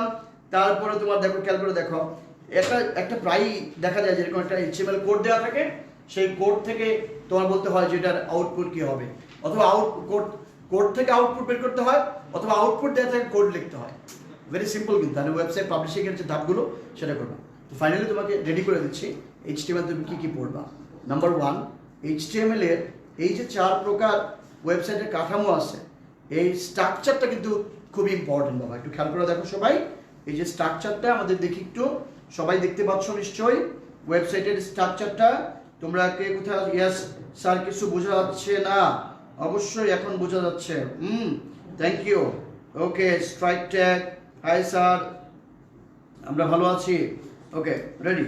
এবার দেখো বাবা, একটা বেসিক স্ট্রাকচার অফ ওয়েবসাইট কি থাকে বলো তো? অনেকগুলো পেজ থাকে, সেখানে এখানে একটা পেজ থাকে, হোম পেজ, এখানে মেইন সেকশন থাকে, এখানে সাব সেকশন থাকে। তাহলে home page, main section, sub section, এই 3 ধরনের পেজ নিয়ে কিন্তু ওয়েব পেজ হয়। মনে করো তুমি 10 মিনিট স্কুলের ওয়েবসাইটে গেলা, তাহলে যে প্রথম যে পেজটা তুমি দেখতে পাচ্ছ সেটা হচ্ছে একটা হোম পেজ। তারপর সেটা যে দেখবা ক্লাস 1, ক্লাস 2, ক্লাস 3, ক্লাস 4 এবং 12 পর্যন্ত আছে, এগুলো হচ্ছে কি তোমার মেইন সেকশন, তাই না? অ্যান্ড দেন ক্লাস 1-এ যখন যাবা, সেখানে যে দেখবা বাংলা, ইংরেজি, অঙ্ক, বা ক্লাস 11, 12 এইচএসসিতে যখন যাবা, বাংলা, অঙ্ক, ইংরেজি, ফিজিক্স, কেমিস্ট্রি, আইসিটি, এরকম অনেক কিছু থাকে। তুমি সেই লিঙ্কে ক্লিক করে আবার সেখানে দেখতে পারো, সেটা আবার কি সাবসেকশন বলা হয়, যেখানে কন্টেন্ট থাকে, রাইট? ওয়েবসাইটের যে স্ট্রাকচার 4 প্রকারের, বা পরীক্ষায় কিন্তু এটা আসবে। এই 4 প্রকার স্ট্রাকচার: নাম্বার 1 হায়ারার্কিক্যাল বা স্ট্রাকচার, নাম্বার 2 নেটওয়ার্ক বা relational structure, number 4 linear structure, number 3 linear structure, and number 4 হচ্ছে হাইব্রিড বা কম্বিনেশন স্ট্রাকচার। এটা কিন্তু তোমাকে খেয়াল করতে হবে। সো এই যে দেখো, এই যে হায়ারার্কিক্যাল স্ট্রাকচার যেটা আছে, এই যে প্রথমে একটা হোম পেজ থাকে, about us, contact us, service, মানে product, service, contact, desktop, laptop, এরকম মনে করো যে কোথা থেকে কোথায় যাবা সেটা নির্দিষ্ট করা থাকে। এই যে কোথা থেকে কোথায় যাবা নির্দিষ্ট করা থাকে, এটাকে কিন্তু বলা হয় হায়ারার্কি, মানে ধাপ, তাই না? মনে করো যে অফিসে কি থাকে, মানে তোমাদের কলেজে কি থাকে, principal sir, vice principal sir, তারপরে হচ্ছে ডিপার্টমেন্ট অফ হেড স্যার, তারপরে তোমার মনে করো যে সেখানকার তোমার ক্লাস টিচার, তারপরে তোমার টিচার, এভাবে করে যেমন মনে করো সব করে একটা হায়ারার্কি থাকে। বা যেগুলো অফিসে মনে করো বস, তার বস, মানে কিভাবে থাকে, এগুলোকে হায়ারার্কিক্যাল বলে। নর্মালি স্কুল কলেজের ওয়েবসাইটগুলো কি হয় জানো? হায়ারার্কিক্যাল ওয়েবসাইট হয়। School college university website hierarchical website. Okay, তোমরা দেখতে পাচ্ছ school college university website hierarchical. Then আমাদের এই যে দেখো নেটওয়ার্ক স্ট্রাকচার ওয়েবসাইট, এই নেটওয়ার্ক স্ট্রাকচারটা হচ্ছে এমন একটা স্ট্রাকচার, এইটা একটা পেজ, এটা একটা পেজ, এটা একটা পেজ, এইটা একটা পেজ, এটা একটা পেজ, এগুলো যদি পেজ হয়, এই পেজগুলো প্রত্যেকের সাথে কানেক্টেড। এই যে কানেক্টেড থাকে এটাকেই বলা হয় নেটওয়ার্ক স্ট্রাকচার, অর্থাৎ প্রত্যেকটা পেজের সাথে কানেক্টেড। যখন প্রত্যেকটা পেজের সাথে কানেক্টেড হবে সেটাকে বলা হবে কি নেটওয়ার্ক স্ট্রাকচার। ইয়েস, তার মানে ছবিতে যখন এরকম থাকে যে এই স্ট্রাকচারটি কোনটি, বলবা নেটওয়ার্ক স্ট্রাকচার। এটা তোমার মনে করো বর্তমানে বেশি ব্যবহৃত হয় এটা। দেন লিনিয়ার স্ট্রাকচার, আমরা যে কিছু ওয়েবসাইট দেখি না, next next next, previous previous previous, অথবা পেজ নাম্বার 1 2 3 4 5 6 7 8 9 10 এভাবে করে থাকে, এটাও কিন্তু তোমার কি হয় লিনিয়ার স্ট্রাকচার। অর্থাৎ আমরা মনে করো যে যখন কোনো একটা অধ্যায়ে যাই, কোনো একটা মনে করো অনেকগুলো ওয়েবসাইটে দেখছো, এক্স্যাক্টলি এখন আমি নাম বলছি না, সেই গেলে তোমরা দেখবে যে next next next previous previous যেতে হয়, যেখানে next next next previous previous previous অথবা এরো থাকবে 1 2 3 থাকবে, সেটা ডেফিনেটলি লিনিয়ার বা সরল রৈখিক স্ট্রাকচার অফ ওয়েবসাইট। তারপরে দেখো এটাকে তুমি এইভাবে আসতে পারে, অ্যান্ড দেন তোমার মনে করো যে কি হয়, এই যে তোমার লিনিয়ার স্ট্রাকচারটা এরকমও হতে পারে, কিন্তু এই যে এরকমও হতে পারে, কিন্তু প্রত্যেকটার সাথে আবার সাব পেজ থাকতে পারে। অ্যান্ড দেন তোমার মনে করো যেখানে বিভিন্ন স্ট্রাকচার একসাথে থাকে সেটা কি হাইব্রিড স্ট্রাকচার। এখন আমরা চলে যাবো কোথায় বলো তো, চ্যাপ্টার 5। তারপর আমরা চ্যাপ্টার 4টা একটু ক্লোজ করি ফাইনালি। চ্যাপ্টার 4 থেকে আসলে কি কি পড়বো আমি তোমাদের বারবার বলে দিচ্ছি। প্রথমে পড়বা কি তোমার স্ট্যাটিক ওয়েবসাইট এবং ডাইনামিক ওয়েবসাইটের মধ্যে পার্থক্য, বুঝলাম। তারপর পড়বা কি 4 প্রকার ওয়েবসাইটের স্ট্রাকচার, বুঝলাম। ওয়েবসাইট পাবলিশিং, সেটাও বুঝলাম।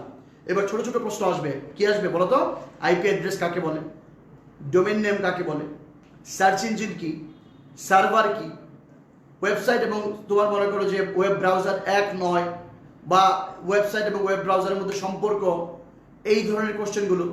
এবং অবশ্যই 3 মার্কের বা 4 মার্কের একটা কোশ্চেন থাকে, সেটা কি থাকে বলো বাবা, একটা টেবিল থাকবে, টেবিলের মধ্যে হয়তো তোমার মনে করো যে কোনো একটা জায়গায় লিস্ট দিল, কোনো একটা তোমার মনে করো যে ইমেজ দিয়ে দিল, কোনো জায়গায় তোমার মনে করো যে টেক্সট ফরম্যাটিং ট্যাগ দিল, এগুলো ব্যবহার করে কিন্তু তুমি কি করবা, কোড লিখতে বলবে তোমাকে, এবং তুমি অবশ্যই সেই কোডগুলো লিখে কিন্তু তোমার HTML পেজটা তৈরি করবা, এটা দেখাবা। এটা তুমি যদি লিখতে পারো চাকা মার্কস একদম একসাথে পেয়ে যাবা, রাইট, নো প্রবলেম। এবার আমরা চলো চ্যাপ্টার 5 থেকে চলে যাই, চ্যাপ্টার 5-এর দিকে চলে যাই। আমরা যখন চ্যাপ্টার 5 করব, আমরা চ্যাপ্টার 5-এ চলে যাচ্ছি, সেখান থেকে তার মানে তুমি আরেকবার দেখে নাও ফাইনালি তুমি কি কি পড়বাই, এগুলো কিন্তু তোমাদের HSC 2020 এর জন্য ইম্পর্টেন্ট। নাম্বার 1 ওয়েবসাইটের প্রকারভেদ, স্ট্যাটিক ডাইনামিকের পার্থক্য, পাবলিশিং, বিভিন্ন প্রকার ট্যাগ বললাম, ওয়েবসাইট কি, সুবিধা কি, আইপি অ্যাড্রেস, সার্ভার, প্রোটোকল তো নিশ্চয়ই জানো। প্রোটোকল হচ্ছে সেট অফ রুলস। HTTP এর full form hypertext markup language, FTP file transfer protocol, TCP transmission control protocol, IP internet protocol, এগুলো খেয়াল রাখবা। মনে গেছে নিশ্চয়ই, এই চ্যাপ্টারে অনেকগুলো কিন্তু আবার শর্ট ফর্ম থাকে।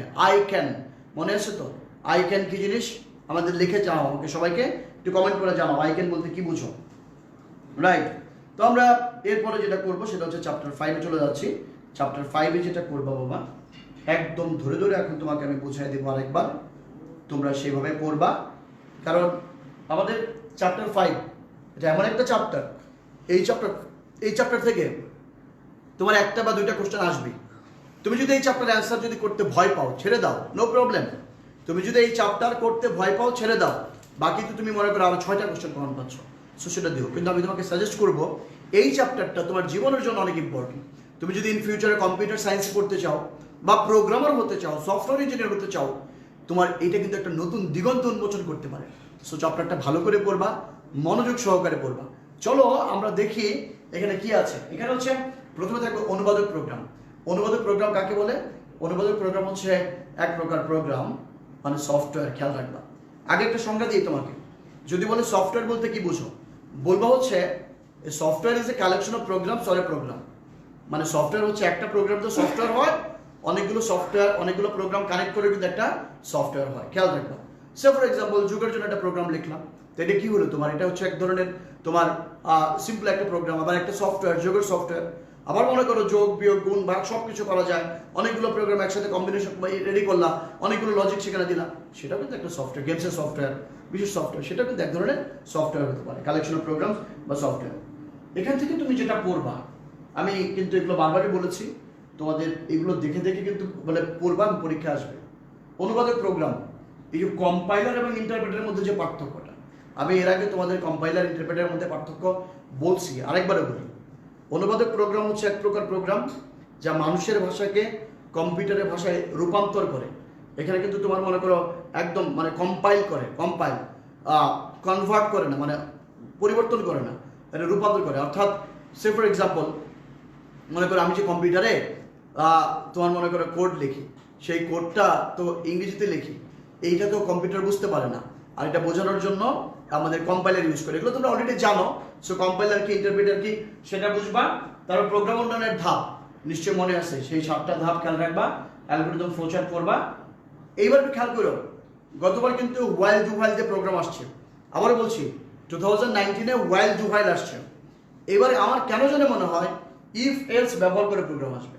অর্থাৎ তুমি যদি মনে করো ইফ এলস, এলস ইফ, এই 3টা জিনিস জানো, এটা ব্যবহার করে তুমি কিন্তু প্রোগ্রাম লিখবা, ব্যবহার করে প্রোগ্রাম আসবে। যেমন লিপ ইয়ার, অ্যাভারেজ, 3টি সংখ্যার মধ্যে বড় সংখ্যা নির্ণয়, গসাগু নির্ণয়, একটি সংখ্যা জোর না বেজোর সেটা নির্ণয়, এবং বিভিন্ন জিনিসের আয়তন নির্ণয়, এটা কিন্তু কমপ্লিট করবো। আবার একটু দেখে যাবা কোনটা বলো তো, এই প্রোগ্রামিং ভাষা কি, সেলসিয়াস থেকে ফারেনহাইট, ফারেনহাইট থেকে সেলসিয়াসের প্রোগ্রাম, এটা সিরিজ রিলেটেড কিছু প্রোগ্রাম সেটা পড়বা। ওয়াইল টু ওয়াইল যেহেতু গতবার প্রোগ্রাম আসছে, এবার ওয়াইল টু ওয়াইলের পার্থক্য কিন্তু একটা আসতে পারে, সেটা করবা। কিওয়ার্ড কি, সি প্রোগ্রামিং কিওয়ার্ড কয়টা কে বলতে পারবা?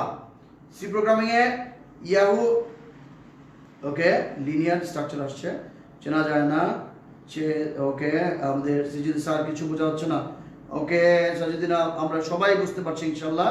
সাই সাব্বির আবারও আমরা দেখলাম এখানে যেটা হচ্ছে ইয়াস, পার্থ জয়েন করেছো, ওকে, রুবায়েত জয়েন করেছো আমাদের এখানে।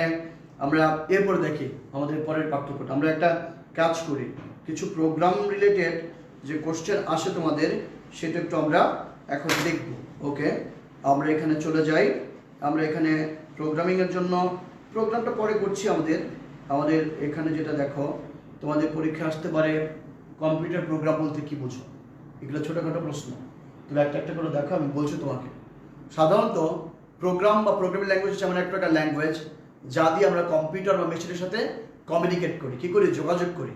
সো দেখো, প্রোগ্রাম বা মেশিনের সাথে যোগাযোগ করার জন্য যে ল্যাঙ্গুয়েজ, সেটা হচ্ছে প্রোগ্রামিং ল্যাঙ্গুয়েজ, রাইট? আমি মানুষের সাথে কথা বললে মানুষ কথা বোঝে, কিন্তু কম্পিউটারের সাথে কথা বলে কম্পিউটার বোঝে। সো দিস ইজ হচ্ছে প্রোগ্রামিং ল্যাঙ্গুয়েজ। আলহামদুলিল্লাহ, সেটা বুঝলাম। প্রোগ্রামিং ল্যাঙ্গুয়েজ কাকে বলে এগুলো পারবা। তোমার কয়েকটি হাই লেভেল প্রোগ্রামিং ল্যাঙ্গুয়েজের নাম, এগুলো ছোটো ছোটো ব্যাপারগুলো পড়ে নিবা। আমরা চলো আসলে প্রোগ্রামিংয়েই চলে যাই। একটা প্রোগ্রাম তোমাকে করে দেখাবো, একটা প্রোগ্রাম থেকে তুমি বাকি সব কিন্তু বুঝতে পারবা। সো আমরা একটা কাজ করবো, প্রথমে যেটা করবো, কোড ব্লকে চলে যাচ্ছি। ওকে, দেখো কোড ব্লকে যাব। কোড ব্লকে যে প্রোগ্রামটা, আমরা একটা প্রোগ্রাম রান করব। ওকে, দিস ইজ কোড ব্লক। আমরা কোড ব্লক ওপেন করলাম, একটা প্রোগ্রাম তোমাকে দেখাবো, বাকি সব প্রোগ্রাম তুমি আজকে বুঝে যাবা, খুব সহজে কিন্তু বুঝবা। সো চলো ইনশাআল্লাহ আমরা কোড ব্লকে যাচ্ছি। কোড ব্লকে গিয়ে, কোড ব্লক তুমি কোথায় গেলা, code block. Okay, code block চলে আসো, এই যে কোড ব্লক আসতেছে, code block, yes, code block চলে আসছে, দেখছো, টান কোড ব্লক চলে আসতেছে। আই code block, okay, another program. Okay, ও আগে একটা ছিল, নো প্রবলেম, আগেরটা বন্ধ করে দিলাম। আচ্ছা, আবারও চালাই কোড ব্লক। আমাদের কোড ব্লকটা দেখো, আমাদের এখানে কোড ব্লকটা আসলো, এই যে কোড ব্লক। আমরা একটা প্রোগ্রাম চালাবো এখানে, তোমাদের প্রত্যেকটা প্রোগ্রাম দেখা দেওয়ার জন্য কিন্তু ক্লাস আমি আসতেছি, অনেকগুলো ক্লাস আমরা রেডি করতেছি তোমাদের এগুলো করার জন্য। আমরা এবার চলো কোড ব্লকে যাই। প্রথমে কি লিখবা, প্রথমে আমরা আজকে প্রথম দুটির সঙ্গে যোগফল বের করে প্রোগ্রাম শেখাবো। এটা তুমি জানো ভালো করে, হ্যাশ ইনক্লুড, খেয়াল করে দেখো। প্রথমে কি করবা, হ্যাশ ইনক্লুড, ওকে, অ্যাঙ্গেল ব্র্যাকেট এখানে দিবা, stdio.h আমরা এখানে দিলাম। তারপরে দিলাম, মনে করো যে আবারও হ্যাশ ইনক্লুড দিতে হবে, হ্যাশ ইনক্লুড conio.h, ওকে, conio.h এখানে আমরা দিব। conio.h এর ফুল ফর্ম কি কেউ বলতে পারবা? Console input output. And then তোমার মনে করো যে কি আসছে, এখানে আসবে main function. Okay, main function আমরা দিলাম। আমরা মেইন ফাংশন দেওয়ার পরে এখানে আসলো হচ্ছে তোমার, এইখানে দেখো, সেটা হচ্ছে তোমার এখানে এই আমরা দিব হচ্ছে ইন্ট ইন্ট মনে করো ইন্ট মানে ইন্টেজার ভেরিয়েবল ডিক্লেয়ার করবো আমরা প্রোগ্রামটা রান করি ইন্ট এক্স কমা ওয়াই কমা সাম ওকে আমরা যোগফল বের করার সেমিকোলন দিলাম এখানে আমরা প্রোগ্রামটা একটা কাজ করি সেভ করে নিই এখানে যখন প্রোগ্রামটা সেভ করব ডেস্কটপে সেভ করি ডেস্কটপে সেভ করলাম সেখানে গেলাম অ্যাডিশন ওকে মনে করো যে অ্যাডিশন ডট সি নামে প্রোগ্রামটা সেভ করলাম এই যে সেভ হয়ে গেল দেন আমরা যেখানে ডাটা টাইপ দিলাম এবার আসো প্রথমে কি করতে হবে প্রিন্ট এফ ওকে আমরা জানি প্রিন্ট এফ একটা কি ফাংশন একটা তোমার input output function enter the value of x enter the value of x okay enter the value of x এখানে গেলাম এখানে যেটা করব সেটা হচ্ছে এখানে স্ক্যানএফ দিব ওকে স্ক্যানএফ এখানে আসবে হচ্ছে তোমার দেখো নিশ্চয়ই মনে আছে %d এখানে কমা %, তোমার মনে করো এক্স ওকে এরপরে দেখো আবারও প্রিন্টএফ ওকে প্রিন্টএফ কেন দিতে হয় নিশ্চয়ই মনে আছে আমি একটু পরে এগুলো পুরো ডিটেলস তোমাকে বুঝিয়ে বলবো এখন দেখো printf enter the value of Y enter the value okay value of Y এখানে দিলাম এখানে দেওয়ার পরে যেটা হচ্ছে তোমার এখানে যেটা স্ক্যানএফ ওকে স্ক্যানএফ তোমার গেল সেখানে দেখো আমরা এইখানে গেলাম স্ক্যানএফ %d ওকে %d এম্পারস্যান্ড ওকে %d এখানে আমরা যাচ্ছি এখানে %y দিলাম অ্যান্ড দেন এখানে আসো সাম ইকুয়াল টু তোমার মনে করো যে এক্স প্লাস ওয়াই আমরা দিলাম অ্যান্ড ফাইনালি কি করব প্রিন্টএফ ওকে প্রিন্টএফ এখানে আসো সেখানে দিব হচ্ছে তোমার মনে করো যে কি দেব the summation of two number the summation of two number is মনে করো এখানে দিবা হচ্ছে %d okay the summation of two numbers is %d and then এখানে কমা দিয়ে দিবা সাম ওই যে ভেরিয়েবলটা ধরছিলাম সেটা অ্যান্ড দেন আমরা এখানে গেট সিএইচ ইউজ করে ফেলবো গেট সিএইচটা কী জিনিস সেটা আমরা একটু পরে জানাবো তোমাকে এখনই জানাতে পারি কিন্তু আমরা সেটা কাজ করে দেখাতে চাই সো এখানে গেট সিএইচটা কী জিনিস আসবে আমরা একটা কাজ করতে পারি এখানে যাই সোর্স কোড ফরম্যাটারে যাই এই যে একটু ফরম্যাটের এপিএসটা দেখো সুন্দর করে সেজে গেল এবার আমরা যদি প্রোগ্রামটা বিল্ড এন্ড রান করার চেষ্টা করি তাহলে দেখো প্রোগ্রামটাতে কোনো ভুল নাই রান হয়ে গেল enter the value of x এখানে মনে করো যে আমি 34 দিলাম তারপরে মনে করো 67 দিলাম এই দেখো 101 ওকে আমাদের প্রোগ্রাম কিন্তু কারেক্ট আমরা একটা প্রোগ্রাম কিন্তু রেখে ফেললাম আমি তোমাদের এই প্রোগ্রামগুলো একটা একটা করে দেখানোর জন্যই কিন্তু আমরা পরের ক্লাসগুলো কিন্তু আসবো আমরা একটা একটা করে প্রোগ্রাম সব করে দেখাবো তাহলে কত আসলো 86 তো আলহামদুলিল্লাহ আমরা বুঝে গেলাম যে কীভাবে ক্লাস কাজ করে এবার আসো এই প্রোগ্রামটার প্রত্যেকটা অংশ তোমাকে বুঝিয়ে দিই সেটা হচ্ছে ইনক্লুড stdio.h মানে কি যে এই যে একটা কম্পাইলার আছে এর মধ্যে অনেক লাইব্রেরি ফাংশন আছে লাইব্রেরি ফাংশন মানে কি এর মধ্যে কিছু ওয়ার্ড আগে থেকে দেওয়া আছে যেটা কি করে যে এ কে যেটাই বলি না কেন বুঝতে পারে যেমন মনে করো যে তোমাকে সে ফর এক্সাম্পল সিম আমরা যে খাই মনে করো সিম খাই সবজি আর কি যেটা বলতেছি এটা কিন্তু তোমার এক এক দেশে এক এক রকম নাম ময়মনসিংহে এটাকে উস্সি বলে তাহলে উস্সি এটা এক ধরনের মনে করো অন্যরকম শব্দ না সেই জিনিসটা খেয়াল করো তোমরা প্রোগ্রামটা তুলে নাও আমি একটু জাস্ট পানি খেয়ে আসছি রাইট ওকে প্রোগ্রাম তুলে ফেলো সবাই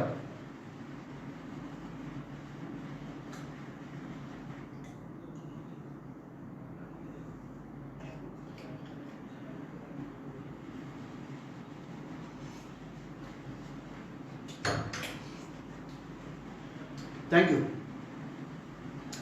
একটা প্রোগ্রাম বুঝায় আজকে বাকি সব প্রোগ্রাম তুমি নিজেই পারবা প্রোগ্রাম হচ্ছে এমন একটা ল্যাঙ্গুয়েজ যেটাতে আমরা কোনো কম্পিউটারের সাথে কথা বলি মনে রাখবা তাহলে কি আসতেছে তোমার মনে করো যে কম্পিউটারকে আমি ইনস্ট্রাকশন দিব আমি গেলাম ইনক্লুড stdio.h এখানে লিখলাম লেখার পরে যেটা করবো include conio.h then main function আমরা ভেরিয়েবল ডিক্লেয়ার করবো আচ্ছা ব্যাপারটা হচ্ছে এরকম তুমি তোমার কলেজের যে গেমস যে তোমার মনে করো জিমনেশিয়াম যে রুমটা আছে বা গেমস টিচাররা যেখানে বসে সেখানে বিভিন্ন ধরনের তোমার মনে করো খেলার আইটেম আছে ফুটবল আছে ক্রিকেট আছে ক্রিকেটের সরঞ্জাম আছে সব কিছু আছে এখন তুমি যদি ক্রিকেট খেলতে চাও তাহলে কি করতে হবে তোমাকে?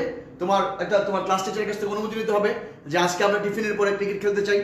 মনে করো ক্রিকেট খেলার জন্য অনুমতি দেওয়া হলো, এটা হলো অনুমতি। এইটা লেখার পরে কম্পিউটার বুঝতে পারে যে এখানে তোমার কি হবে, যে ইনপুট আউটপুটের কাজ হবে। দেন কর্নিও ডট ইস্ট আমরা দিলাম যে এই গেট সেজ ইউজ করতে পারবো। Main function Aslam and int xy then sum, এই জিনিসগুলো আসবে। printf int the value of x। আচ্ছা, নো প্রবলেম, আমরা এই প্রোগ্রামগুলো নিয়ে আরো ক্লাস নিব। আমি চাই যে তোমাকে প্রত্যেকটা ধরে ধরে ক্লাস নেব একটা একটা করে। আমরা জাস্ট আজকে সাজেশনের মধ্যে থাকি, কি কি তুমি পড়বা কি কি পড়বা না সেটা দেখে তোমাদের মনে করো যে যেন তোমাদের সাজেশনটা দেখে নাও, দেখে মনে করো কাজ করো। এই জিনিসগুলো তোমরা পড়বা, এটা একটু দেখে যাবা। আমাদের গতবার যেভাবে ফুল কভার করছিল এবারে কিন্তু ফুল কভার করবে। আমরা দেরি না করে এবার চ্যাপ্টার 6-এ চলে যাচ্ছি, রাইট? আমরা চ্যাপ্টার 6-এ চলে যাব, কারণ আজকে অনেকেই তোমরা এখানেও পড়ছো, অনেকের অন্য পড়াও রয়েছে। তাই আমরা যেটা করবো চ্যাপ্টার 6 থেকে তুমি যেটা করবা, প্রথমে হচ্ছে ডাটাবেস প্রোগ্রাম। ডাটাবেস ডাটা কি, ইনফরমেশন কি সেটা তুমি ভালো করে জানো। ডেটা হায়ারার্কি, ওই যে মনে আছে তো তোমার বিট, তারপরে মনে করো বাইট, তারপরে আমাদের দেখো আমরা সবাই বইটা দেখো, আরেকবার যাও বইয়ে যাও, আমরা চ্যাপ্টার 6 থেকে যাবা। সেখানে ডেটা হায়ারার্কি যেটা আছে তোমাদের সেটা কিন্তু খেয়াল করবা। এই যে ডেটা হায়ারার্কির মধ্যে বিট, তারপরে হচ্ছে বাইট, তারপরে হচ্ছে তোমার ক্যারেক্টার, ফিল্ড, রেকর্ড, ফাইল, এই হায়ারার্কিটা কিন্তু খেয়াল রাখবা, ওকে? তারপরে প্রাইমারি কি, ফরেন কি, কম্পোজিট প্রাইমারি কি, এটা কিন্তু তোমাদের পরীক্ষা আসবে বলতেছি।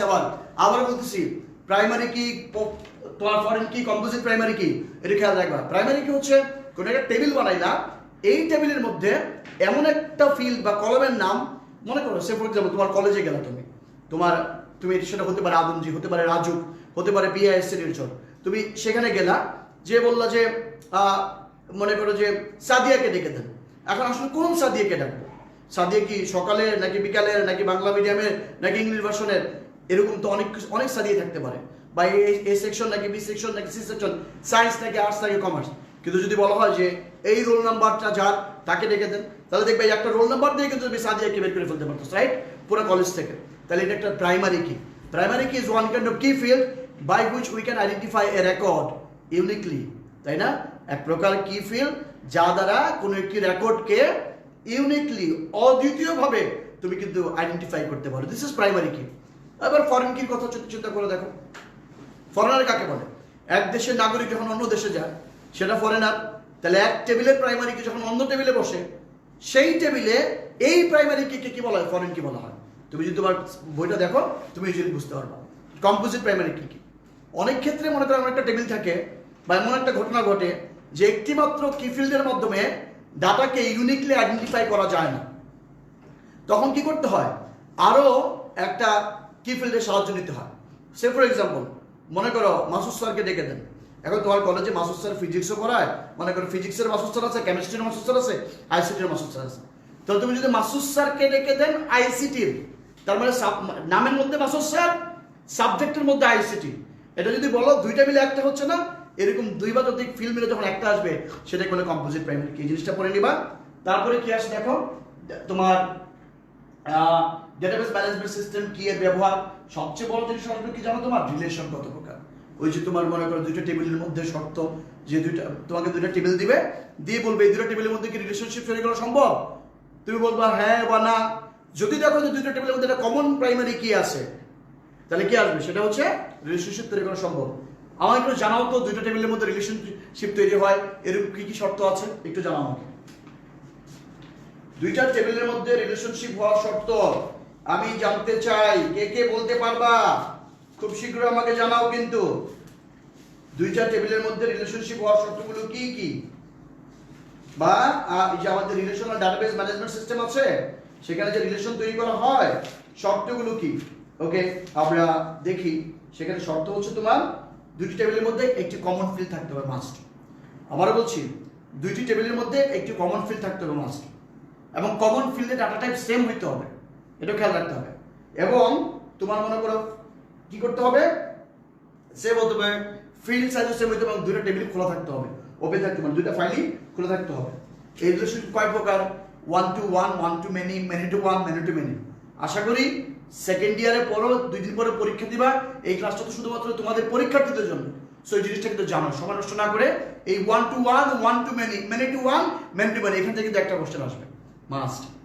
ইন্ডেক্সিং আর সর্টিং এর মধ্যে পার্থক্যগুলো পড়বা, সেটা কমপ্লিট হয়ে যাবে। এখন আমি তোমাকে কয়েকটা ইম্পর্টেন্ট গুরুত্বপূর্ণ জিনিস দেখাই দিয়ে আজকের ক্লাস শেষ করব। আমাদের প্রায়ই যে ঝামেলাটা হয় সেটা হচ্ছে এসকিউএল কমান্ড নিয়ে ঝামেলা হয়। তো আমরা চলো আজকে এসকিউএল কমান্ড একটু দেখি। তোমরা কি দেখতে পাচ্ছ আমাদের? ওকে, নিশ্চয়ই দেখতে পাচ্ছ। এই এসকিউএল কমান্ডে যেটা করবা সেটা হচ্ছে, মনে করে তোমার টেবিল দেওয়া থাকবে, roll number, name, department, GPA. তোমাকে বলবে এসকিউএল মানে কি? Structured query language. এখানে তিনটা ক্লজ থাকে। সিলেক্ট ফ্রম হোয়ার, মানে এটা আমাদের এই সফটওয়্যারে দেখাইতে হয়, ওই কমান্ডগুলো লিখে লিখে দেখাইতে হয়। আমরা তো সেটা এখন লিখবো না আমাদের, কারণ এটা ইন্টারনেটে আমাদের ডিটেলসও নাই, রাইট? সো আমাদের এটাতে যাওয়াও দরকার নেই এখন। তা আমাদের যেটা করতে হবে সেটা হচ্ছে, তোমাদের উপর টেবিল দেওয়া থাকবে, টেবিলে বলবে যে কি বলবে তোমাদের পরীক্ষায় আসবে। প্রায় এটা কিন্তু খুব কম আসে, সবসময় আসে না। আমি এখনো দেখি নাই ঢাকা বোর্ডের কোনো কোশ্চেন এটা আসছে কিনা, আমার এখনো খেয়াল নাই, রাইট? তবে অন্যান্য দু একটা বোর্ডে আমি দেখেছি যে এসকিউএল কমান্ড দেয় 1 মার্কের বা 2 মার্কের জন্য। তোমাদের সবচেয়ে বেশি ঝামেলাটা যে হয় এসকিউএল দিয়ে একদম চিন্তায় পড়ে যাও, অত বেশি চিন্তা করো না। শুধু এখানে আসে কয়েকটা জিনিস, সেটা হচ্ছে রিলেশনাল ডাটাবেস আর ডিবিএমএস এবং ডিবিএস এর মধ্যে পার্থক্য, শর্ত টেবিলের মধ্যে দুইটা টেবিলের মধ্যে রিলেশনশিপ হওয়ার শর্ত।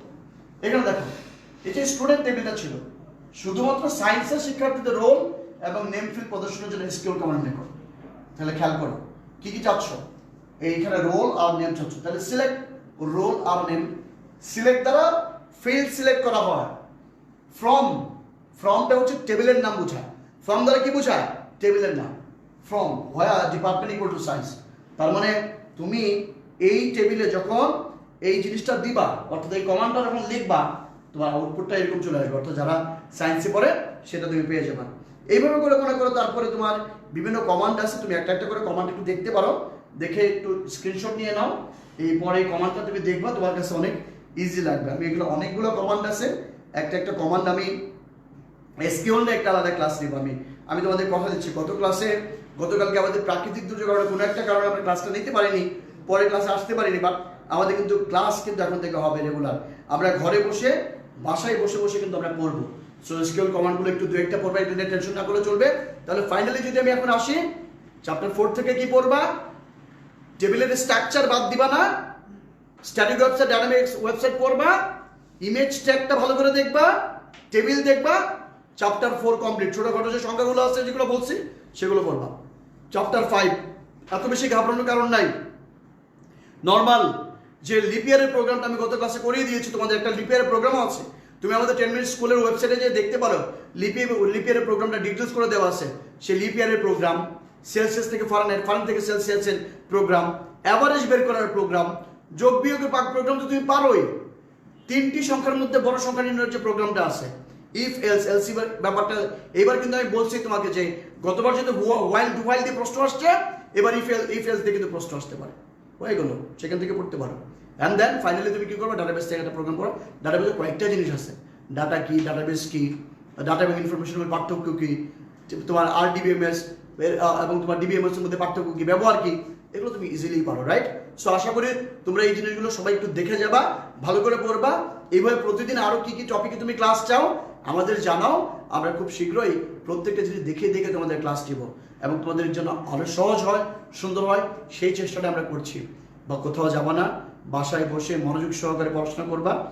পরীক্ষা পিছাবে কি পিছাবে না সেটা তোমার হেডেক না, তোমার কাজ হচ্ছে 100% প্রিপারেশন নেওয়া। সো ঘরে বসে ভালো করে সেফলি থেকে পড়াশোনা করবা অ্যান্ড সবসময় যেটা বলি, বি দ্য বেস্ট। দেখো হবে আগামী ক্লাসে, সে পর্যন্ত বিদায়, টাটা, গুড বাই, আসসালামু আলাইকুম। A+ নিশ্চিত।